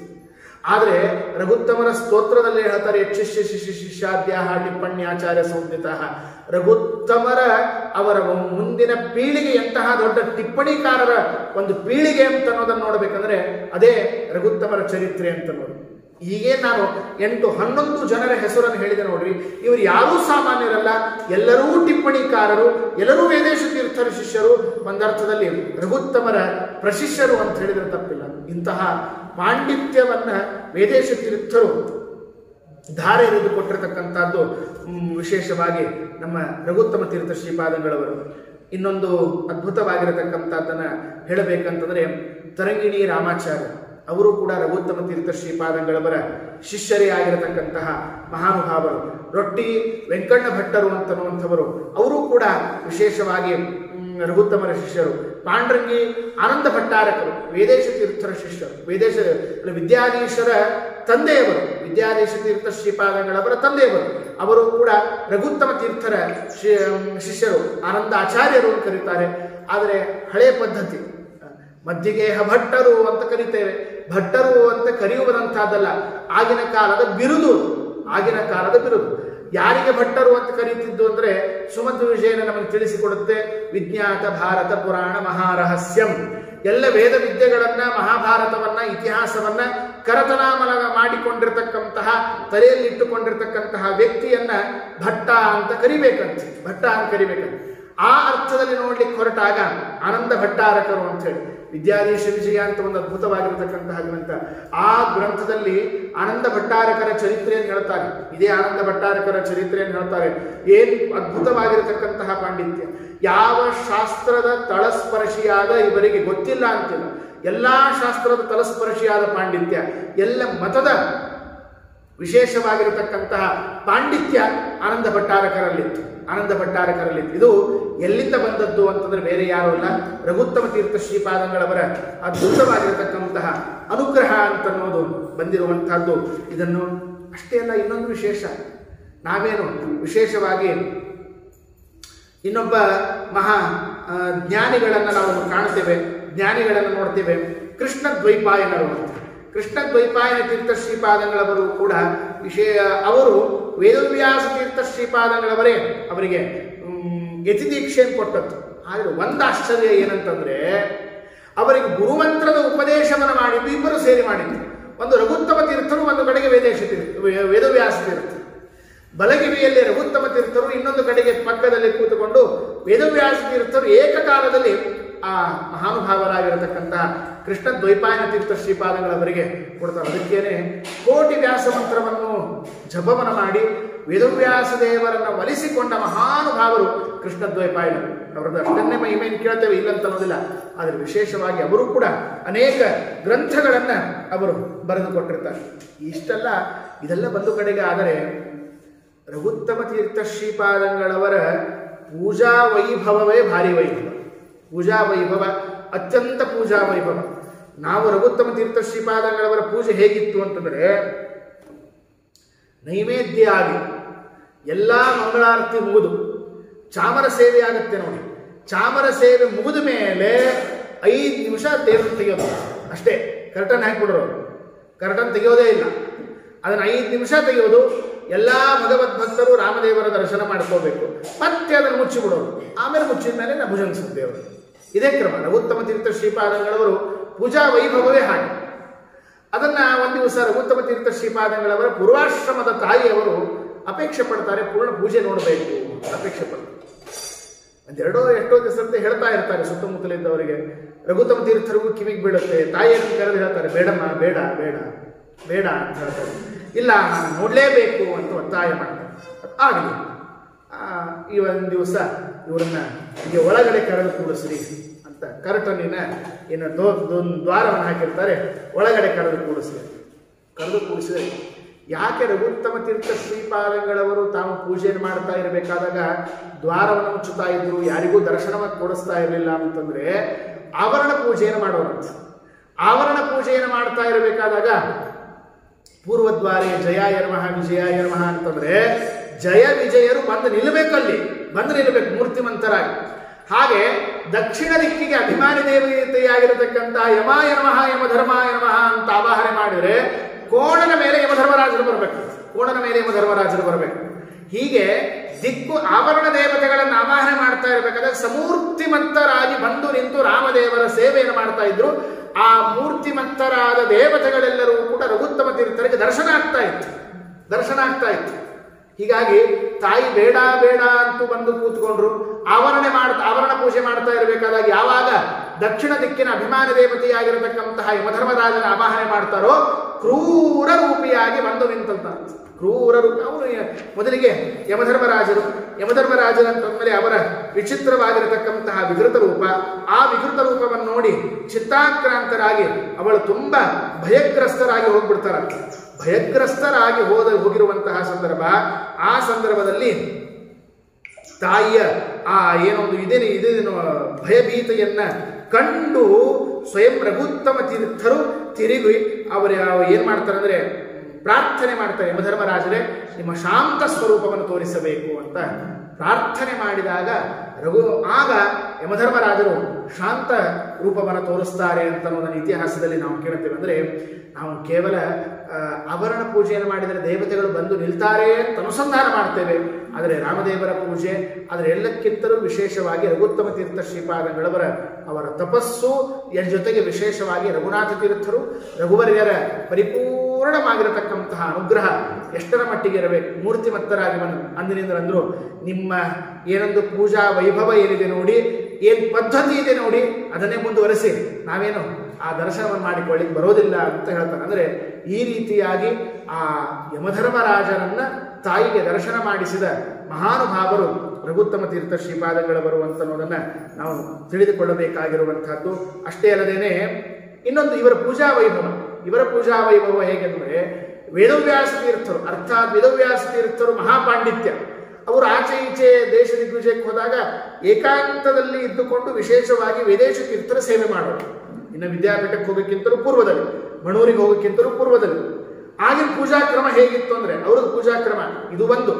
ಆವರಣ ಪೂಜೆ ಎಲ್ಲ ಆದಮೇಲೆ ಅದೊಂದು ಆವರಣ ಪೂಜೆ ಗೀಜೆ ಎಲ್ಲವನ್ನು ಮುಗಿದ ಮೇಲೆ ದೇವರ ವಿಸರ್ಜನೆಯನ್ನು ಮಾಡಿ ದೇವರ ಪ್ರತಿಮೆಗಳಿಗೆ ನಮಸ್ಕಾರ ಮಾಡಿ ಭುಜಂಗಿಸೋದು. ರಘುತ್ತಮರು ಭುಜಂಗಿಸ್ತಾ ಇರಲಿಲ್ಲ, ಅದ್ರ ಸರದು ಬಿಡೋದಂತಲ್ಲ. ಅವರು ಜಪವನ್ನು ಮಾಡ್ಕೊತ ಕೂತ್ಕೊಂಡ್ರೆ ವೇದೇಶ ತೀರ್ಥರು ಬಂದು ಪೂಜೆಯನ್ನು ಮಾಡೋದು. ಅಂದ್ರೆ ವೇದೇಶ ತೀರ್ಥರು ದೇವರನ್ನು ಭುಜಂಗಿಸ್ಬೇಕಂತ ಸಮಗ್ರವಾಗಿರತಕ್ಕಂತಹ ಸಂಸ್ಥಾನದ ಎಲ್ಲ ಪ್ರತಿಮೆಗಳನ್ನು ಕೂಡ ಅವರು ಭುಜಂಗಿಸ್ತಾ ಇದ್ರು ಅಂತ ಅನ್ನೋದನ್ನ ನಾವು ಕೇಳ್ತೇವೆ. ಅಷ್ಟೇ ಅಲ್ಲದೇನೆ ವಿಶೇಷವಾಗಿ ರಘುತ್ತಮ ತೀರ್ಥ ಶ್ರೀಪಾದಂಗಳವರ ಅವರು ಜಗತ್ತಿಗೆ ನೀಡಿರತಕ್ಕಂತಹ ಯಾದವ ವೇದೇಶ ತೀರ್ಥರು ಒಂದಲ್ಲ ಎರಡಲ್ಲ ಅನೇಕ ವ್ಯಾಖ್ಯಾನವನ್ನು ಮಾಡಿದ್ದಾರೆ. ಯಾದವಾರ್ಯರು ಅದ್ಭುತವಾದ ಅನೇಕ ವ್ಯಾಖ್ಯಾನಗಳನ್ನು, ಮೊದಲನೇದ್ದು ಶ್ರೀಮನ್ ನ್ಯಾಯಸುಧಾಕ್ಕೆ ವ್ಯಾಖ್ಯಾನ, ಭಾಗವತ ತಾತ್ಪರ್ಯಕ್ಕೆ, ಯಮಕ ಭಾರತಕ್ಕೆ ಯಾದವಾರ್ಯರ ಟಿಪ್ಪಣಿ ಇದೆ, ತತ್ವಸಂಖ್ಯಾನ, ಸದಾಚಾರ ಸ್ಮೃತಿ, ತತ್ವೋದ್ಯೋತ, ಗೀತಾ ತಾತ್ಪರ್ಯ, ವ್ಯಾಸಗದ್ಯ ಅದ್ಭುತವಾಗಿರತಕ್ಕಂಥದ್ದನ್ನು ಬರೆದಿದ್ದರು. ಶ್ರೀನಿವಾಸ ತೀರ್ಥರು ವೇದೇಶ ತೀರ್ಥ ಯಾದವಾರ್ಯರ ಸಾಕು ಮಕ್ಕಳಂತೆ ಇರತಕ್ಕಂಥವರು, ಯಾದವಾರ್ಯರ ಶಿಷ್ಯರು ಒಂದಲ್ಲ ಎರಡಲ್ಲ. ಅವರು ವಿಶೇಷವಾಗಿ 30 ಗ್ರಂಥಗಳನ್ನು ಶ್ರೀನಿವಾಸಾಚಾರ್ಯರು ಅರ್ಥಾತ್ ಶ್ರೀನಿವಾಸ ತೀರ್ಥರು ಬರೆದಿದ್ದಾರೆ. ಅಷ್ಟೇ ಆದ್ಮೇಲೆ ತರಂಗಿಣಿ ರಾಮಾಚಾರ್ಯರು ಅವರೂ ಕೂಡ ನ್ಯಾಯಾಮೃತ ತರಂಗಿಣಿ ಅಂತನ್ನುವಂತಹ ಗ್ರಂಥವನ್ನೇ ಬರೆದಿದ್ದಾರೆ. ಇವರು ರಘುತ್ತಮ ತೀರ್ಥ ಶ್ರೀಪಾದಂಗಳವರ ಶಿಷ್ಯರೇ. ಇಷ್ಟೇ ಆಯ್ತು ನೋಡಿ, ತಲೆ ಮೇಲೆ ಕೈಯನ್ನ ಇಳಿಸಿಕೊಂಡು ಸಮಗ್ರವಾಗಿರತಕ್ಕಂತಹ ಶ್ರೀಮನ್ಯಾಯ ಸುಧಾ ಗ್ರಂಥವನ್ನ ಕಲಿತ ಅಧ್ಯಯನವನ್ನು ಮಾಡಿದ ಮೇಲೆ ಬರತಕ್ಕಂತಹ ಪಾಂಡಿತ್ಯವನ್ನ ಕೇವಲ ಅನುಗ್ರಹದಿಂದ ಪಡೆದವರು ರಘುತ್ತಮ ತೀರ್ಥರು. ಹಾಗೆ ವೆಂಕಣ್ಣಾಚಾರ್ಯರಿಗೂ ಕೂಡ ಅನುಗ್ರಹವನ್ನು ಮಾಡ್ತಾರೆ. ರಘುತ್ತಮ ತೀರ್ಥ ಶ್ರೀಪಾದಂಗಳವರು ತಾವು ಮೊದಲಿನಿಂದಲೂ ಕೂಡ ಚಿಕ್ಕವರಿದ್ದಾಗಿಂದಲೂ ಮಹಾವಿರಕ್ತಿ. ಅವರು 2 ಜೋಳದ ರೊಟ್ಟಿಯನ್ನು ಬಿಟ್ಟು ಬೇರೆ ತಿಂತಿರಲಿಲ್ಲ. ಆ ಜೋಳದ ರೊಟ್ಟಿಯನ್ನು ತಿನ್ನೋದಾಗಿದ್ರೂ ಕೂಡ ಹೇಗೆ ತಿನ್ನಬೇಕು ರಘುತ್ಪ್ರಮತಿ ತೀರ್ಥರು ಬರೀತಾರೆ. ಅವರ ಶಿಷ್ಯರೇ, ಅವರು ತಮ್ಮ ಗ್ರಂಥದಲ್ಲಿ ಬರೀತಾರೆ. ಹೇಗಂತಂದ್ರೆ, ಆಕಳುಗಳಿಗೆ ಜೋಳವನ್ನು ತಿನ್ನಿಸ್ಬೇಕಂತ ತಿನ್ನಿಸಿ ಆದ ಮೇಲೆ ಏನು ಅದು ಆ ಗೋಮಯ ಹಾಕತ್ತೆ, ಸಗಣೆಯನ್ನು ಹಾಕತ್ತೆ. ಸಗಣೆಯಲ್ಲಿ ಬಂದಿರುವಂತಹ ಜೋಳವನ್ನ ಆರಿಸಿಕೊಂಡು ತೊಳೆದು ಅದರಿಂದ ಬಂದ ಆ ಹಿಟ್ಟಿನಿಂದ ರೊಟ್ಟಿಯನ್ನ ಮಾಡಿಕೊಂಡು ತಿನ್ನಬೇಕಂತೆ ರಘುತ್ತಮ ತೀರ್ಥರು. ಅದಕ್ಕೆ ಅವರೆಲ್ಲ ಅಷ್ಟು ವ್ಯಾಖ್ಯಾನವನ್ನು ಬರೀಲಿಕ್ಕೆ ಸಾಧ್ಯವಾಯಿತು, ಅಷ್ಟೆಲ್ಲ ತಪಸ್ಸು ಮಾಡ್ಲಿಕ್ಕೆ ಸಾಧ್ಯ ಆಯಿತು, ಅಷ್ಟು ದೇವರನ್ನ ಒಲಿಸಿಕೊಳ್ಳಿಕ್ಕೆ ಸಾಧ್ಯ ಆಯಿತು. ನಮ್ಮಿಂದ ಯಾಕೆ ಆಗೋದಿಲ್ಲ ಅಂತ ಅನ್ನೋದಕ್ಕಿದೆ ಕಾರಣ. ನಮ್ಮಲ್ಲಿ ಆಹಾರ ಶುದ್ಧಿ ಇಲ್ಲ. ಒಂದು ಎಲೆ ಮೇಲೆ ಹಾಕಿದ್ದು ಕೂಡ ಸ್ವಲ್ಪ ಹೊತ್ತಿದರೂ ಕೂಡ ಪಕ್ಕಕ್ಕೆ ಸರಿಸ್ತೇವೆ. ಉಪ್ಪು ಕಡಿಮೆ ಇದ್ರೆ ಸಾಧಕ ಅದನ್ನು ತಿನ್ಲಿಕ್ಕೆ ಮನಸ್ಸಾಗೋದಿಲ್ಲ. ಏಕಾದಶಿ ಅಂತ ಇದನ್ನು ನೆನೆಸಬಾರ್ದು ಇಲ್ಲ ಅಂತ ಅನ್ನೋದಿಲ್ಲ. ಆದರೂ ಕೂಡ ಈ ಬಾಯಿ ಚಪಲಕ್ಕಾಗಿ ನಮ್ಮ ದೇಹವನ್ನು ನಾವು ನಡೆಸ್ತಾ ಇದ್ದೇವೆ ಹೊರತು ಜೀವನಕ್ಕಾಗಿ ನಾವು ಊಟವನ್ನು ಮಾಡ್ತಾ ಇಲ್ಲ. ಅದಕ್ಕಾಗಿ ಯಾವುದರಲ್ಲಿಯೂ ಕೂಡ ಪರಿಣತಿ ಇಲ್ಲ, ಯಾವುದರಲ್ಲಿಯೂ ಪೂರ್ಣತೆ ಇಲ್ಲ, ಯಾವುದರಲ್ಲಿ ಸಾಧನೆ ಅಂತನೋ ಅನುಸಂಧಾನ ಇಲ್ಲ. ಅನುಸಂಧಾನ ಮಾಡಬೇಕಾಗಿರುವಂಥದ್ದು ನಮಗೆ ವಿಶೇಷವಾಗಿರುವಂಥದ್ದು, ಅದನ್ನು ಕೂಡ ಮಾಡೋದಿಲ್ಲ. ಸದಾಚಾರ ಇಲ್ಲ, ನಿಷ್ಠೆ ಇಲ್ಲ, ಯಾವುದರಲ್ಲಿಯೂ ಶೂನ್ಯ ಬರುವುದಕ್ಕೆ ಮೂಲ ಕಾರಣ ನಮ್ಮ ಆಹಾರದಲ್ಲಿ ಶುದ್ಧಿ ಇಲ್ಲ. ಆಹಾರ ಶುದ್ಧವು ಸತ್ವಶುದ್ಧಿ ಒಂದೇ ಮಾತು ಹೇಳುವಂತಹದ್ದು. ಅದನ್ನ ತಮ್ಮ ಆಹಾರ ಶುದ್ಧಿ ರಘುತ್ತಮ ತೀರ್ಥ ಶ್ರೀಪಾದಂಗಳವರು ಇಟ್ಟುಕೊಂಡದ್ದಕ್ಕಾಗಿ ಎಲ್ಲ ಕಡೆಗೆ ಅದ್ಭುತವಾಗಿರತಕ್ಕಂತಹ ಗ್ರಂಥಗಳಾಗಲಿ, ಅವರ ಅದ್ಭುತವಾಗಿರತಕ್ಕಂತಹ ಚರಿತ್ರೆಯಾಗಲಿ ಬರಲಿಕ್ಕೆ ಸಾಧ್ಯವಾಯಿತು. ಒಂದ್ಸರ್ತೆ ರಘುತ್ತಮ ತೀರ್ಥ ಶ್ರೀಪಾದಂಗಳವರು ಸುಧಾಪಾಠವನ್ನು ಹೇಳ್ತಾ ಕೂತ್ಕೊಂಡಿದ್ರು. ಸುಧಾಪಾಠವನ್ನು ಹೇಳ್ತಾ ಕೂತ್ಕೊಂಡಾಗ ರೊಟ್ಟಿ ವೆಂಕಣ್ಣಾಚಾರ್ಯರು ಹಾಗೆ ಬಂದು ಬಾಗಿಲ ಸಂಧೆಯಲ್ಲಿ ನಿಂತು ನೋಡ್ತಾರಂತೆ. ಯಾರೋ ಒಬ್ಬ ಆಚಾರ್ಯರಂತಾರಂತೆ, ಏನೋ ನೀನೇನು ಕೇಳ್ತಿ, ಹೋಗಿದನ್ನ ಕೇಳೋ ಯೋಗ್ಯತೆ ನಿನಗಿಲ್ಲ, ಏನ್ ಜೋಳದ ರೊಟ್ಟಿ ಅಷ್ಟೇ ನೀನು ಮಾಡ್ಬೇಕು ಹೋಗು ಅಂತ ಬೈದು ಕಳಿಸ್ತಾರ. ಅದನ್ನು ಬಯಸಿಕೊಂಡ ವೆಂಕಣ್ಣನಿಗೆ ತುಂಬಾ ಮನಸ್ಸಿಗೆ ನೊಂದುಕೊಂಡು ಅವತ್ತು ದಿವಸ ರಾಮದೇವರ ಪೂಜೆ ಮುಗಿಯುತ್ತೆ. ರಘುತ್ತಮ ತೀರ್ಥರಿಗೆ ಊಟಕ್ಕೆ ಬಡಿಸ್ತಾನೆ. ಊಟಕ್ಕೆ ಬಡಿಸಿಕೊಂಡು ಹೇಳ್ತಾನೆ, ಸ್ವಾಮಿ ನಮ್ಗೆ ಮಂತ್ರಾಕ್ಷತೆಯನ್ನು ಕೊಡಿ. ಯಾಕೋ ಹೋಗ್ತೀಯಾ, ಮಟ್ಟಿಗೆಲ್ಲ ಹೋಗ್ತೀಯಾ, ನೀನು ಮದುವೆ ಫಿಕ್ಸ್ ಆಗಿದೆಯಾ, ಏನು ಹಾಗೆ ಏನೂ ಇಲ್ಲ ಸ್ವಾಮಿ, ನನಗೆ ಸಾವಿಗೆ, ನನಗೆ ಅಂತಿಮ ಪ್ರಯಾಣಕ್ಕೆ ಮಂತ್ರಾಕ್ಷತೆ ಕೊಡಿ. ಯಾಕೋ ಹುಚ್ಚ, ಮಾಧ್ವ ಜನ್ಮ ಬರೋದೇ ಅಂತದ್ದು ದೊಡ್ಡದು, ನಿತ್ಯದಲ್ಲಿ ರಾಮದೇವರ ಊಟವನ್ನು ಮಾಡ್ತೀವಿ, ಇದಕ್ಕಿಂತ ದೊಡ್ಡದು ಇನ್ನೇನು ಬೇಕು ಅಂತ ಕೇಳಿದಾಗಿಲ್ಲ, ನನಗೆ ಈ ಜನ್ಮದಲ್ಲಿ ಸುಧಾ ಗ್ರಂಥವನ್ನು ಓದೋ ಸೌಭಾಗ್ಯ ಇಲ್ಲ, ಪರವಾಗಿಲ್ಲ, ಕಿವಿಯಿಂದ ಕೇಳುವ ಯೋಗ್ಯತೆಯೂ ನನಗಿಲ್ಲ ಅಂದ್ರೆ ಜನ್ಮ ಯಾಕೆ ಬೇಕು. ಆಗ ರಘುತ್ತಮ ತೀರ್ಥ ಶ್ರೀಪಾದಗಳವರಂತಾರೆ, ಆಗ ಮಂತ್ರಾಕ್ಷತೆಯನ್ನು ಕೊಡ್ತಾರೆ, ಹೇಳ್ತಾರೆ, ನಿನಗೆ ಅಂತಿಮ ಪ್ರಯಾಣಕ್ಕೆ ಇದು ಮಂತ್ರಾಕ್ಷತೆ ಅಲ್ಲ, ಇದು ನಿನಗೆ ಮುಂದೆ ವ್ಯಾಖ್ಯಾನ ಮಾಡುವುದಕ್ಕೆ ನಾನು ಮಂತ್ರಾಕ್ಷತೆಯನ್ನು ಕೊಡ್ತೇನೆ ಅಂತ ಹೇಳಿ ತಲೆ ಮೇಲೆ ಕೈ ಇಟ್ಟರೆ ಸಮಗ್ರವಾಗಿರತಕ್ಕಂತಹ ಶ್ರೀಮನ್ಯಾಯ ಸುಧಾದಿ ಗ್ರಂಥಗಳೆಲ್ಲವೂ ಕೂಡ ಅವರಲ್ಲಿ ಮಸ್ತದಲ್ಲಿ ಬಂದು ಹೋಗುತ್ತೆ. ಇದು ರಘುತ್ತಮ ತೀರ್ಥರು ತಾವು ರಘುವರೇ ತೀರ್ಥರಿಂದ ಏನೊಂದು ಅನುಗ್ರಹವನ್ನು ಪಡೆದರು, ತಾವು ಹಾಗೆ ಒಬ್ಬ ಶಿಷ್ಯನಿಗೆ ಅನುಗ್ರಹವನ್ನು ಮಾಡಿದರು. ಪ್ರಾಯ ಇತಿಹಾಸದಲ್ಲಿ ಹೀಗೆ ಅನುಗ್ರಹವನ್ನು ಪಡೆದು ಗ್ರಂಥವನ್ನ ತಲೆಯಲ್ಲಿ ತಂದುಕೊಂಡ ವ್ಯಕ್ತಿಗಳು ರಘುತ್ತಮರು. ತಾವು ಅನುಗ್ರಹವನ್ನು ಮಾಡಿದಂದ್ರೆ ಏಕೈಕ ಗುರುಗಳು ಅಂದರೆ ರಘುತ್ತಮ ತೀರ್ಥರನ್ನು ಮಾತ್ರ ಇದನ್ನು ನಾವು ಕಾಣಬೇಕಾಗಿರುವಂತಹದ್ದು. ಅಂತಹ ರೊಟ್ಟಿ ವೆಂಕಣ್ಣ ಭಟ್ಟರು ಕೂಡ ತತ್ವಸಂಖ್ಯಾನ, ತತ್ವೋದ್ಯೋತ ಕರ್ಮ ನಿರ್ಣಯಗಳಿಗೆ ವ್ಯಾಖ್ಯಾನವನ್ನು ಮಾಡ್ತಾರೆ. ರೊಟ್ಟಿ ವೆಂಕಣ್ಣ ಭಟ್ಟರ ಅದ್ಭುತವಾಗಿರತಕ್ಕಂತಹ ವ್ಯಾಖ್ಯಾನ ಇದೆ. ಈ ರೀತಿಯಾಗಿ ಒಂದಲ್ಲ ಎರಡಲ್ಲ ಅನೇಕ ಜ್ಞಾನಿಗಳನ್ನ ವಿಶೇಷವಾಗಿ ತಂದುಕೊಟ್ಟಿರತಕ್ಕಂಥವರು ಮಹಾನುಭಾವರು. ಬೃಹದಾರಣ್ಯಕ್ಕೆ ಭಾವಬೋಧವನ್ನು ಬರೆದಿರ್ತಾರೆ, ತತ್ವನಿರ್ಣಯಕ ಭಾವಬೋಧ, ಗೀತಾ ಭಾಷ್ಯಕ್ಕೆ ಭಾವಬೋಧ, ನ್ಯಾಯ ವಿವರಣ, ತತ್ವ ಪ್ರಕಾಶಕ, ಹೀಗೆ ಭಾವಬೋಧವನ್ನು ಬರೆದಿರ್ತಾರೆ. ಅದ್ರ ಒಂದು ವಿಶೇಷತೆ ಏನಂತಂದ್ರೆ, ನ್ಯಾಯ ವಿವರಣದ ವಿಶೇಷ ಏನಂತಂದ್ರೆ, ನ್ಯಾಯ ವಿವರಣಕ್ಕೆ ಸಂಪೂರ್ಣವಾಗಿರತಕ್ಕಂತಹ ಟೀಕೆಯನ್ನ ಟೀಕಾಕೃತ್ಪಾದರು ಬರೆಯೋದಿಲ್ಲ. ಮೊದಲಿನ 2 ಪಾದಗಳಿಗೆ ಮಾತ್ರ ಬರೀತಾರೆ. ಬರದಾದ ಮೇಲೆ ಅಂತಾರೆ, ಆ ಏನು ಟೀಕಾಕೃತ್ಪಾದರು ಟೀಕೆಯನ್ನು ಬರೆದು ಬಿಟ್ಟಿರ್ತಾರೋ ಮುಂದಿನ ಎಲ್ಲ ಭಾಗಕ್ಕೂ ಕೂಡ ರಘುತ್ತಮ ತೀರ್ಥ ಶ್ರೀಪಾದಗಳವರು ಅದನ್ನು ಮುಂದುವರೆಸ್ತಾರೆ ಅಂತ ಅನ್ನೋದನ್ನ ನಾವು ಕೇಳುತ್ತೇವೆ. ಈ ರೀತಿಯಾಗಿ ಅಷ್ಟೇ ಅಲ್ಲದೆ ಅನುವ್ಯಾಖ್ಯಾನ ನ್ಯಾಯಮಾಲ ಬ್ರಹ್ಮಸೂತ್ರ ಸಂಬಂಧ ಪ್ರದೀಪ ಅಂತನ್ನೋದು ಮತ್ತೊಂದು ಗ್ರಂಥ ರಘುತ್ತಮ ತೀರ್ಥರು ಬರೀತಾರೆ. ಇದನ್ನ ಅನುವ್ಯಾಖ್ಯಾನ, ನ್ಯಾಯ ವಿವರಣ, ಬ್ರಹ್ಮಸೂತ್ರ 3ರಲ್ಲಿಯೂ ಹೇಳಿರುವಂತಹ ಅನುಮಾನಗಳನ್ನ, ಪಕ್ಷಗಳನ್ನ ಅದನ್ನ ಒಂದು ಕಡೆ ಏಕತ್ರ ಕ್ರೋಢೀಕರಣವನ್ನು ಮಾಡಿ ಬರೆದಿರುತ್ತಾರೆ. ಆಮೇಲೆ ವಿವರಣೋದ್ಧಾರ ಅಂತನ್ನುವಂತಹದ್ದು ಮತ್ತೊಂದು ಗ್ರಂಥ. ಆ ಗ್ರಂಥದಲ್ಲಿ ಅನೇಕ ವಿಶೇಷವಾಗಿರತಕ್ಕಂತಹ ನ್ಯಾಯಗಳನ್ನೆಲ್ಲವನ್ನು ಕೂಡ ಬರೆದುಕೊಡುತ್ತಾರೆ. ತಾರತಮ್ಯ ಸ್ತೋತ್ರವನ್ನ ರಘುತ್ತಮ ತೀರ್ಥ ಶ್ರೀಪಾದಂಗಳವರು ನಮಗೆ ಬರೆದಿದ್ದಾರೆ. ತಿಥಿತ್ರಯ ನಿರ್ಣಯ ಅಂತ ಹೇಳಿ ಬರೆದುಕೊಟ್ಟಿದ್ದಾರೆ. ದ್ವಾದಶಿ ಶ್ರವಣ ನಕ್ಷತ್ರ ಬಂದಾಗ ಯಾವ ರೀತಿಯಾಗಿ ನಮ್ಮ ಅನುಷ್ಠಾನ ಇರಬೇಕು ಅಂತನ್ನೋದರ ಬಗ್ಗೆ ನಿರ್ಣಯವನ್ನು ಮಾಡಿಕೊಳ್ಳುವುದಕ್ಕೆ ರಘುತ್ತಮ ತೀರ್ಥರು ಬರೀತಾರೆ. ಹೀಗೆ ಅನೇಕ ವಿಧವಾಗಿರತಕ್ಕಂತಹ ವ್ಯಾಖ್ಯಾನವನ್ನು ಮಾಡಿದ್ದು, ಎಲ್ಲಕ್ಕಿಂತಲೂ ವಿಶೇಷವಾಗಿ ಅದ್ಭುತವಾಗಿರತಕ್ಕಂಥದ್ದನ್ನ ತಾವು ಶಿಷ್ಯರನ್ನೇ ಜಗತ್ತಿಗೆ ಕೊಟ್ಟಿದ್ದಾರೆ. ಅದನ್ನು ಆರಿಸಿಕೊಂಡು ಕೊನೆಗಂತಾರೆ, ನಾವು ಇಲ್ಲಿರುವುದು ಬೇಡ, ತ್ರಿವಿಕ್ರಮ ದೇವರ ಆ ಗ್ರಾಮಕ್ಕೆ ತೆರಳೋಣ ಅಂತಂತ ಹೇಳಿ ತಿರುಕೊಯ್ಲೂರು ಅರ್ಥಾತ್ ಮನಂಪುಂಡಿ ಅಂತಂತ ಇವತ್ತು ಆ ಪ್ರಾಂತಕ್ಕೆ ಪ್ರಸಿದ್ಧಿಯನ್ನ ಹೊಂದಿರುವಂತಹದ್ದು. ಅಂತಹದ್ದನ್ನ ಇವತ್ತಿನ ದಿವಸ ವಿಶೇಷವಾಗಿರತಕ್ಕಂಥದ್ದನ್ನ ಮನ್ಮಥ ನಾಮ ಸಂವತ್ಸರ ಪೌಷ್ಯ ಮಾಸ ಏಕಾದಶಿ ದಿವಸ ಪರಮಧಾಮಕ್ಕೆ ಅರ್ಥಾತ್ ವಿಶೇಷವಾಗಿ ರಘುತ್ತಮ ತೀರ್ಥರು ರಾಮ ಧ್ಯಾನವನ್ನು ಮಾಡ್ತಾರೆ ಅಂತನೋ ಮಾತನ್ನ ನಾವು ಕೇಳ್ತೇವೆ. ಅಷ್ಟೇ ಅಲ್ಲದೇನೆ ವಿಶೇಷವಾಗಿ ರಘುತ್ತಮ ತೀರ್ಥ ಶ್ರೀಪಾದಂಗಳವರು ಅನೇಕ ಗ್ರಂಥಗಳ ರಚನೆ ಮಾಡಿದ್ದು ಇವತ್ತು ಸಿಗುತ್ತೆ ಇಲ್ಲಂತನ್ನೋದಿಲ್ಲ. ಆದರೆ ರಘುತ್ತಮ ತೀರ್ಥರ ಮಹಾತ್ಮ್ಯವನ್ನು ಕೊಂಡಾಡ್ತಕ್ಕಂತಹ ಸ್ತೋತ್ರ ಇದೆ, ಅಲ್ಲಿಯೂ ಇನ್ನೂ ಅನೇಕ ಸ್ತೋತ್ರಗಳಿದೆ. ಇನ್ನೊಂದು ಗುರು ಮಹಾತ್ಮ್ಯ ರತ್ನಾಕರ ಅಂತ ಒಂದೊಂದು ಚಿಕ್ಕದಾಗಿರುವಂತಹ ಒಂದು ಹಸ್ತಪ್ರತಿ, ಅದು ಕೂಡ ಇವತ್ತು ಬಹಳ ಏನಿಲ್ಲ, 22 ಶ್ಲೋಕದ ಒಂದು ಚಿಕ್ಕದಾಗಿರತಕ್ಕಂತಹ ಸ್ತೋತ್ರ. ಆ ಸ್ತೋತ್ರದಲ್ಲಿಯೂ ಕೂಡ ರಘುತ್ತಮ ತೀರ್ಥ ಶ್ರೀಪಾದಂಗಳವರ ಒಂದು ಅದ್ಭುತವಾಗಿರತಕ್ಕಂತಹ ಚರಿತ್ರೆ ಸಿಗುತ್ತೆ. ರಘುತ್ತಮ ತೀರ್ಥ ಮಹಾತ್ಮ್ಯ ಅಂತಂತನ್ನೋದು ಸತ್ಯನಿಧಿ ವಿಲಾಸ ಅಂತಂತ ಮತ್ತೊಂದು ಗ್ರಂಥ ಇದೆ. ಅಲ್ಲಿ 10-15 ಶ್ಲೋಕಗಳು ರಘುತ್ತಮ ತೀರ್ಥ ಶ್ರೀಪಾದಂಗಳವರ ಬಗ್ಗೆ ಸಿಗುತ್ತೆ.